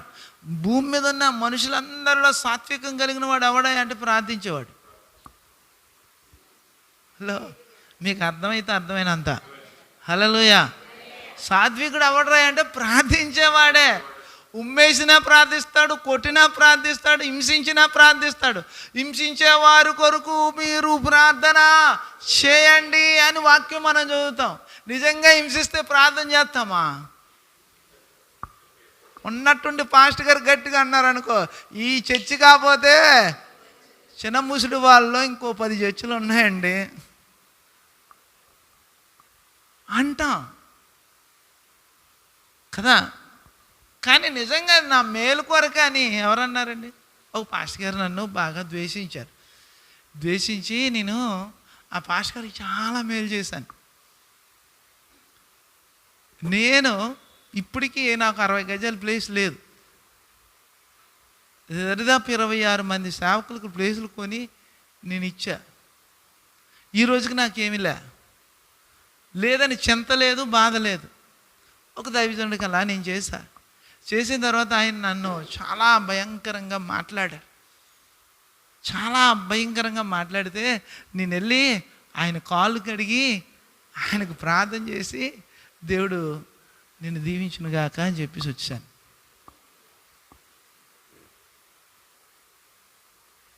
జరిగింది ఏంటో తెలుసా అండి? ఆ సేవకుడు మారు మనసు పొంది పరిశుద్ధాత్మ అభిషేకంతో నింపబడి నేను ఆ పాదాలు కడిగి ఏమన్నా తెలుసా? దేవా, ఇవి యెహోషువ పాదాలుగా మార్చండి, ఇవి దానియేలు పాదాలుగా మార్చండి, ఇవి నీ ప్రభావముతో నీ శక్తితో నింపబడుటకు కృప చూపించండి అని ఆ పాదాలను కడుగుతూ కళ్ళలో నుంచి 2 చుక్కలు ఆ పాదాల మీద పడినప్పుడు దేవుడు ఆ శక్తితో నింపి మహిమా ప్రభావంతో వాడుకుంటున్నాడు. ఆ శక్తితో నేను ఎందుకు ఈ విషయాలు చెప్తున్నానంటే ప్రియులారా, దేవుడు మనుషులను గొప్పోడుగా చేస్తాడు. ఆ గొప్పోడుగా చేసే వ్యక్తి ఎవరు అంటే ప్రార్థించేవాడు. సాత్వికుడు అనే పేరును, ఆ బిరుదాంకితాన్ని మనిషి చేత పొందుకోలేదు మోషే, దేవుడి చేత పొందుకున్నాడు. సాత్వికుడు ఎవడే అంటే ప్రార్థించేవాడు. సాత్వికం అనేది ఆత్మ ఫలంలో ఒక తొన. ఆత్మఫలంలో ఒక తొన. ఆ తొనలో సాత్వికం అనేది ప్రార్థనలో సపోర్ట్ చేసేది. ఆత్మీయ జీవితంలో బలహీనతలో బలాన్ని ఇచ్చేది. సాత్వికం వాటమి ఎరగంది. పక్కలో చెప్పండి, అది నువ్వు కలిగి ఉండని చెప్పమ్మా. ప్రైజ్ లార్డ్, హల్లెలూయా. సాత్వికం ఎలాంటిదట? వాటమి ఎరగనిది. ఆమేన్, హల్లెలూయా. నిజం, అది సాత్వికం అనేది వాటమి ఎరగంది. అది భారంతో నిండిపోయేది. అందుకే సాత్వికులు ధన్యులు, వారు భూలోకాన్నే స్వతంత్రించుకుంటారట. అంటే అర్థం ఏంటి? భూలోకాన్ని అంటే అర్థం ఏంటమ్మా? భూలోకం అంటే ఏంటి? భూలోకం అంటే చెట్లు, చేమలు, కొండలు, సింహాలు, పులులు, ఏమండి? ఇవేనా లోకం అంటే? అసలు లోకం అంటేనే మనుషులట. ఆమేన్. ఎవరన్నారు? మన గురజాడు అన్నాడు. దేశం అంటే ఇది బాగా చెప్పేస్తాం కదండి. దేవుడికి మహిమ కలుగును గాక. సో ఎవర్రా స్వతంత్రించుకుంటారు, ఎవర్రా సంపాదించుకుంటాడంటే సాత్వికుడట. సాత్వికుడు ఎలా సంపాదించుకుంటాడంటే, సాత్వికుల్లో ఉన్న గుణం ఏంటంటే ప్రార్థించే గుణం. ఇది సాధారణంగా మనకు తెలియదు. సాత్వికుల్లో ఉండే గుణం ఏంటంటే ప్రార్థించే హృదయం. అందుకే నేను ప్రార్థన మీద ఒక పాట రాశాను. ప్రార్థన మీద 2-3 పాటలు రాశాను. అందులో ఒక పాట ఏంటంటే ప్రార్థన క్షేత్రం ప్రభుని హృదయం. లాస్ట్ టైం మీకు ఈ బుక్స్ ఇచ్చాను అనుకుంటాను. ఇచ్చానండి. ఒక్కసారి నేను పాడుతాను చూడండి. నేను ఒకసారి మాటలు చెప్తాను, తర్వాత పాడుతాను చూడండి. ప్రార్థన హృదయం. Thank you Jesus. హల్లెలూయా. ప్రార్థన క్షేత్రం ప్రభుని హృదయం, ప్రార్థించువానికే సొంతం. ప్రార్థన వీరుడు ప్రభువుకే సొంతం, పరిశుద్ధ ప్రేమ నిత్యం. ప్రార్థన క్షేత్రం ప్రభుని హృదయం, ప్రార్థించువానికే సొంతం. ప్రార్థన వీరుడు ప్రభువుకే సొంతం, ప్రార్థ ప్రేమ నిత్యం. పరుగిడిరా ప్రార్థన వీర, పయనించు ప్రభు నీ వేడా. పరుగిడిరా ప్రార్థన వీర, పయనించు ప్రభు నీ వేడా. ప్రార్థన క్షేత్రం ప్రభుని హృదయం ప్రార్థించు వానికి సొంతం. పరమ పరిశుద్ధ పురమందు ప్రసన్నుడు అగును పావనుడు. ప్రశంసల పొగటల నాదముతో ప్రభు సన్నిధి చేరి ప్రార్థించు. పరమ పరిశుద్ధ పురమందు ప్రసన్నుడు అగును పావనుడు. ప్రశంసల పొగట్టల నాదముతో ప్రభు సన్నిధి చేరి ప్రార్థించు. ప్రణమిల్లి పాడు ప్రతిక్షణం పరవశముందును నీ హృదయం. ప్రణమిల్లి పాడు ప్రతిక్షణం పరవశముందును నీ హృదయం. పరుగిడిరా ప్రార్థన వీర పయనించు ప్రభుని వేడా. పరుగిడిరా ప్రార్థన వీర పయనించు ప్రభుని వేడా. ప్రార్థన క్షేత్రం ప్రభుని హృదయం ప్రార్థించు వానికే సొంతం. ప్రార్థన వీరుడు ప్రభువుకి సొంతం. పరిశుద్ధ ప్రేమ నిత్యం. ప్రేమమయుని పద సేవను పొంది ఫలించి ప్రేమను ప్రకటించు. ప్రార్థనయే ప్రభు పక్షము చేర్చి పరిచర్య ధర్మము ఫలింపజేసే. ప్రాణాధారము ప్రార్థన ఆయుధం. ప్రాణాధారము ప్రార్థన ఆయుధం. పాటించు ప్రతిదినం పరమార్థం.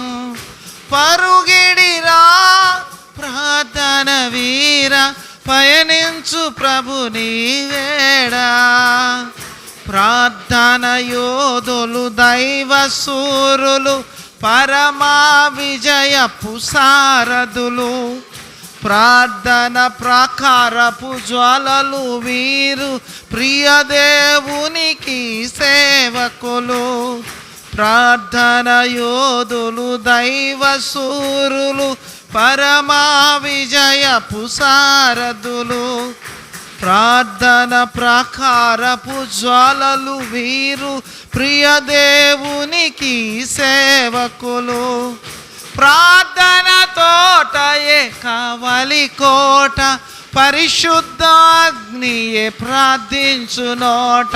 పరుగిడిరా ప్రార్థన వీర పయనించు ప్రభుని వేడా.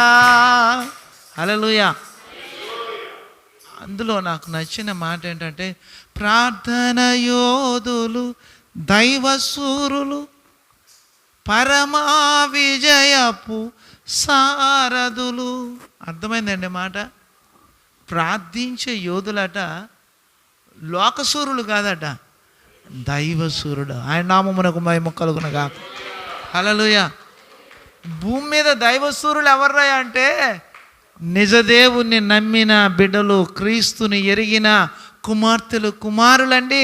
వారే వారే దైవసూరులు. ఆమేన్. వారు ఎందుకు దైవసూరులు అంటే కింద రాశాను, వారు పరమ విజయ సారథులట. వారు ప్రార్థిస్తే ఏమవుతుందంటే పరమంలో అంటే పరలోకంలో కూడా విజయాన్ని సాధించేవారు. భూలోకాన్ని విజయాన్ని సాధించేవారు మాత్రమే కాదు, పాతాళంలో విజయాన్ని సాధించేవారు కాదట, పరలోకంలో కూడా విజయాన్ని సాధించేవారు.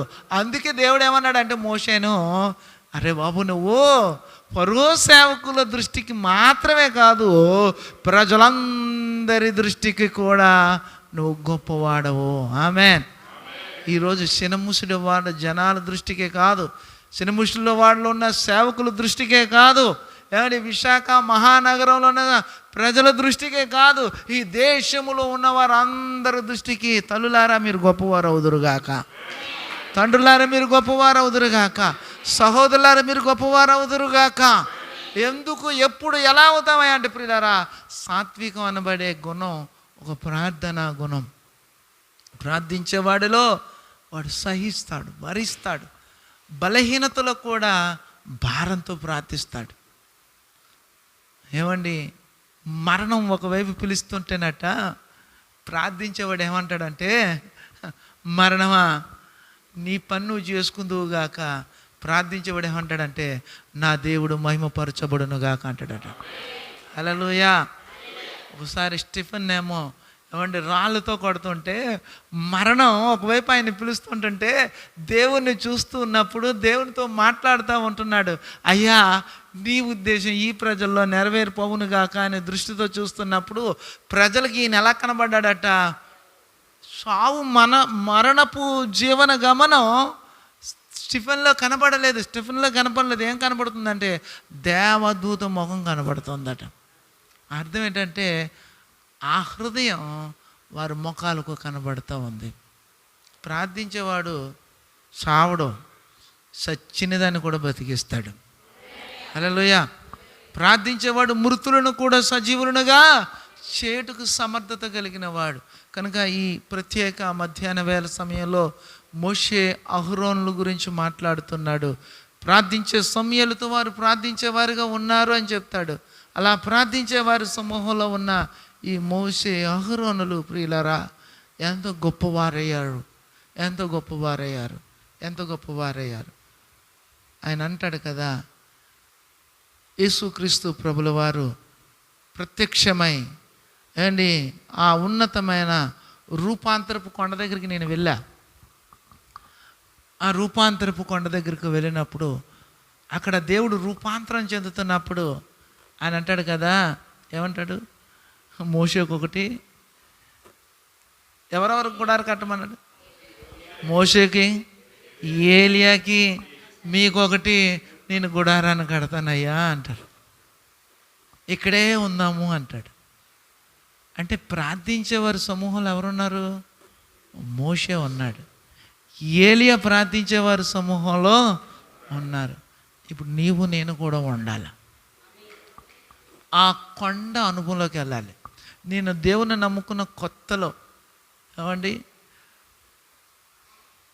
నన్ను గురించి ప్రార్థించే తల్లులు చాలామంది ఉన్నారు. ఆ ప్రార్థన చేసే సమయంలో దేవుడు నన్ను దర్శించాడు. సేవకు వచ్చాను.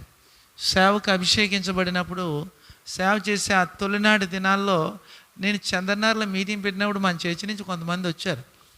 వచ్చి ఆ సహోదరి నాకు గుర్తుంది.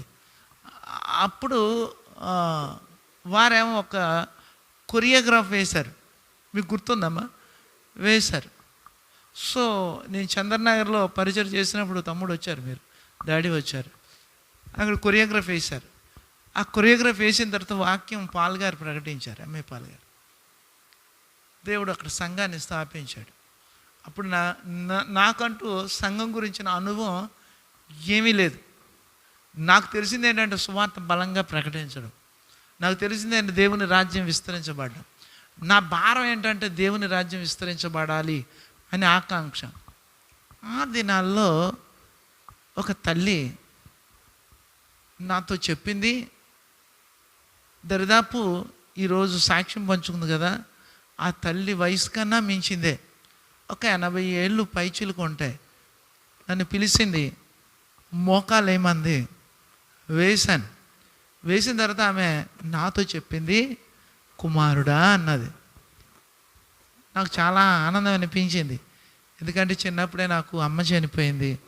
కుమారుడా అన్నప్పుడు తల్లి అలా పిల్లడం ఆనందమే కదా. దగ్గరికి వెళ్ళాను. అన్నది కదా, నానా ఏకాంత ప్రార్థన 1000 ప్రార్థన అన్నది. నా ఒళ్ళంతా చెమటలు పట్టేశాయి. ఏకాంత ప్రార్థన 1000 ప్రార్థన అన్నది. నేను 1000 ప్రార్థన అంటే 1000 ప్రార్థనలతో సమానము అని. ఏకాంతంగా ప్రార్థన చేసుకుంటే 1000 ప్రార్థనలతో సమానం అని చెప్పింది. ఆమె ఎక్కువ ప్రేయర్లో ఉండేది, చాలా ఎక్కువ ప్రేయర్లో ఉండేది.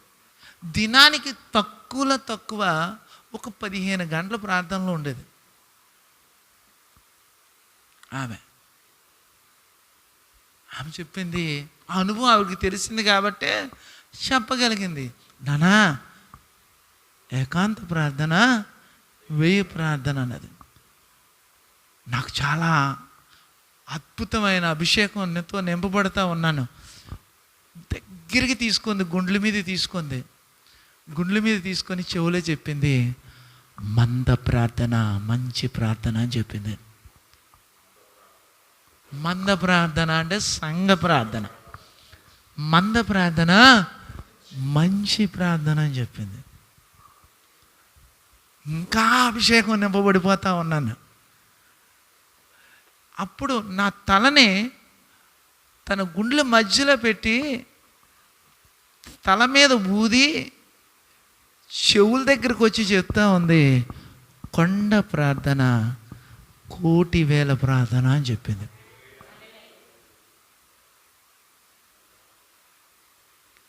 నాకు అనిపించింది కదా, ఈ 3 ఆవిడ చేసేది. 80 ఏళ్ళలో అక్కైపాలెం కొండలు ఎక్కేదండి ఆవిడ. 80 సంవత్సరాల్లో అక్కైపాలెం దగ్గర కొండలు ఉన్నాయి చూసారా? అక్కైపాలెం ఇప్పుడు టిపిటి కాలనీ పైకి కొండలు ఉంటాయి, సీతమ్మ దగ్గర కొండలు ఉంటాయి కదా, ఆ కొండలు ఇప్పుడు అక్కడ దారి లాంటిది ఏదో వస్తుంది. ఈ మాధవ దారి కొండలు అటువైపు ఇటువైపు వెళ్ళి ప్రార్థన చేసేవారు. ఆ ప్రార్థన చేసిన వారిలో చెల్లి ఇప్పుడు సుధాకరాల లిల్లీ, ఆమెకు తెలుసు. ఆ వయసులో ఆవిడ ఉంటే ఇలా యవ్వనస్తులు నడిచి వెళ్ళేవారు. నేను ఎందుకు ఈ విషయాలు చెప్తున్నానంటే ప్రియులారా, ప్రార్థనలో అంత శక్తి ఉంది. మనం పోగొట్టుకోకూడదు ఏంటో తెలుసా? ప్రార్థన. సత్తు పోయినా మళ్ళీ అది పునరుద్ధరణ చేయబడుతుంది. లోకంలో ఏం పోయినా పర్వాలేదు, కానీ నువ్వు పోగొట్టుకోకుండా ఉండవలసింది ఏంటంటే ప్రార్థన శక్తిని పోగొట్టుకోకూడదు. హల్లెలూయా. వారు పోగొట్టుకున్నారు, దాసులు ప్రభులైపోయారట. నువ్వు ఏలాలి నాన్న, నువ్వు ప్రార్థనే అనేకులు ఏలేటట్టు చేస్తుంది. నన్ను యవనస్తులారా, మీ ప్రార్థనే నీ దేహాన్ని నిన్ను ఏలేటట్టు చేస్తుంది. జీవదాతి అయిన దేవునికి వచ్చిన ప్రార్థన నాకు తోడుగా ఉంది అంటాడు. ప్రార్థన నీకు ప్రాకారంగా ఉంటుంది. ఏమంటే ప్రార్థన అంటాడు కదా, సియోని కుమారి ప్రాకారమా అంటాడు. నేను ఇందాక రాశాను, ఆ మాట కూడా రాశాను కదా, ప్రార్థన ప్రాకారపు జ్వాలలు వీరు ప్రియదేవునికి సేవకులని. ప్రార్థించేవాడు ప్రాకారపు జ్వాల. ఆ ప్రాకారపు జ్వాలలోనికి రావడానికి ఏమి కూడా లేదు. శద్రక్ మెషక్ అబేద్నెగోలు అనబడేవారు ప్రార్థించే వీరులు కనుకనే అగ్ని వారిని కాల్చలేకపోయింది, అగ్నే భయపడిపోయిందట. 7 అగ్ని ఉందట. 7 అగ్నిలో వేసేవారు కాలిపోయారు, కానీ వెళ్ళిన వారు కాలిపోవడానికి కారణం ఏంటో తెలుసా? వారి ప్రార్థన వారిని కాపాడింది. ప్రార్థించేవారు సమూహంలో శద్రక్ మెషక్ అబేద్నెగోలు ఉన్నారు. వారు దానియేలుతో కలిసి ప్రార్థించిన వారు. ఆ ప్రార్థన బలం వారిని ఏం చేసిందంటే అగ్ని కూడా వారికి స్వాగతం చెప్పింది. ఆమేన్, హల్లెలూయా. అగ్ని వారికి భయపడి లోబడిందండి. అందుకే ప్రార్థన, అందుకే నేను ఆ లాస్ట్ మాట, ప్రార్థించు వారి నోట పరిశుద్ధ అగ్నియే ప్రార్థించు నోట అని పెట్టాను. ప్రార్థించు నోట్లో ఏముంటుందంటే పరిశుద్ధమైన అగ్ని ఉంటుంది. ఈ పరిశుద్ధమైన అగ్నికి లోకాగ్నిలు అన్నీ కూడా దహించి వేయబడతాయి. ఆమేన్. అలాంటి కృప దేవుడు మీకు నాకు మనకు అనుగ్రహించులాగున మనం ప్రార్థనలోకి ఉందాం. బైబిల్ చెప్తుంది, మనం దాసులము కాము, మనం ఏలికలము, మనం ఏలేవారం. ప్రవక్తలు అన్నాడు ఏమని పిలిచేవారంటే ఏలినవాడా అని పిలిచేవారు. ప్రవక్తలను ఏమని పిలిచేవారండి? నా ఏలినవాడా, నన్ను ఏలువాడా అన్నారు. ఎందుకు? ప్రార్థించేవాడే ఏలేవాడని. సో మనం లోకాన్ని ఏలటానికి, సమస్తమైన వాటిని ఏలటానికి దేవుడు మన హృదయంలో ప్రార్థనా శక్తిని నింపాడు. ఆ ప్రార్థనా శక్తిని నింపి నిన్ను గొప్పవారిగా చేయాలని ఆశపడతా ఉన్నాడు. అలాగ నువ్వు గొప్ప కుమార్తెగా, గొప్ప కుమారుడుగా ఉండడానికి ఇష్టపడాలి. అలనాడు ఇశ్రాయేలు ప్రజలు ఏమండి, వారు ఏం చేస్తారంటే వారి తల్లిదండ్రులు పాపం చేశారట, అంటే ప్రార్థించలేదు. ఈరోజు ప్రార్థన చేయలేని స్థితిలో ఉంటే దేవుడు హెచ్చరిక చేశాడు, ప్రార్థించే స్థితిలో నీకు రా అని. ఆ దోషం చేసి నీ ముందున్న తరానికి నువ్వు అపకీర్తి తీసుకురాక, వారిని దోషంలోనికి నెట్టకు, వారిని దరిద్రంలోనికి తీసుకొని పోక, నీ ప్రజలు, నీ ముందున్న బిడ్డలు, నీ కుటుంబం, నీకున్న సంఘం అత్యున్నతంగా దీవించబడాలి అంటే నువ్వు ప్రార్థించాలి. అలాంటి కృప దేవుడు మనకు అనుగ్రహించలాగన కొద్ది నిమిషాలు మనం ప్రార్థన చేద్దామా? మోకాలు వేద్దామా నాన్న? యవనస్తులు మోకాలు వేయాలి. Thank you Lord. హల్లెలూయా. Father, we glorify holy name. ప్రార్థన చేద్దాం. హల్లెలూయా.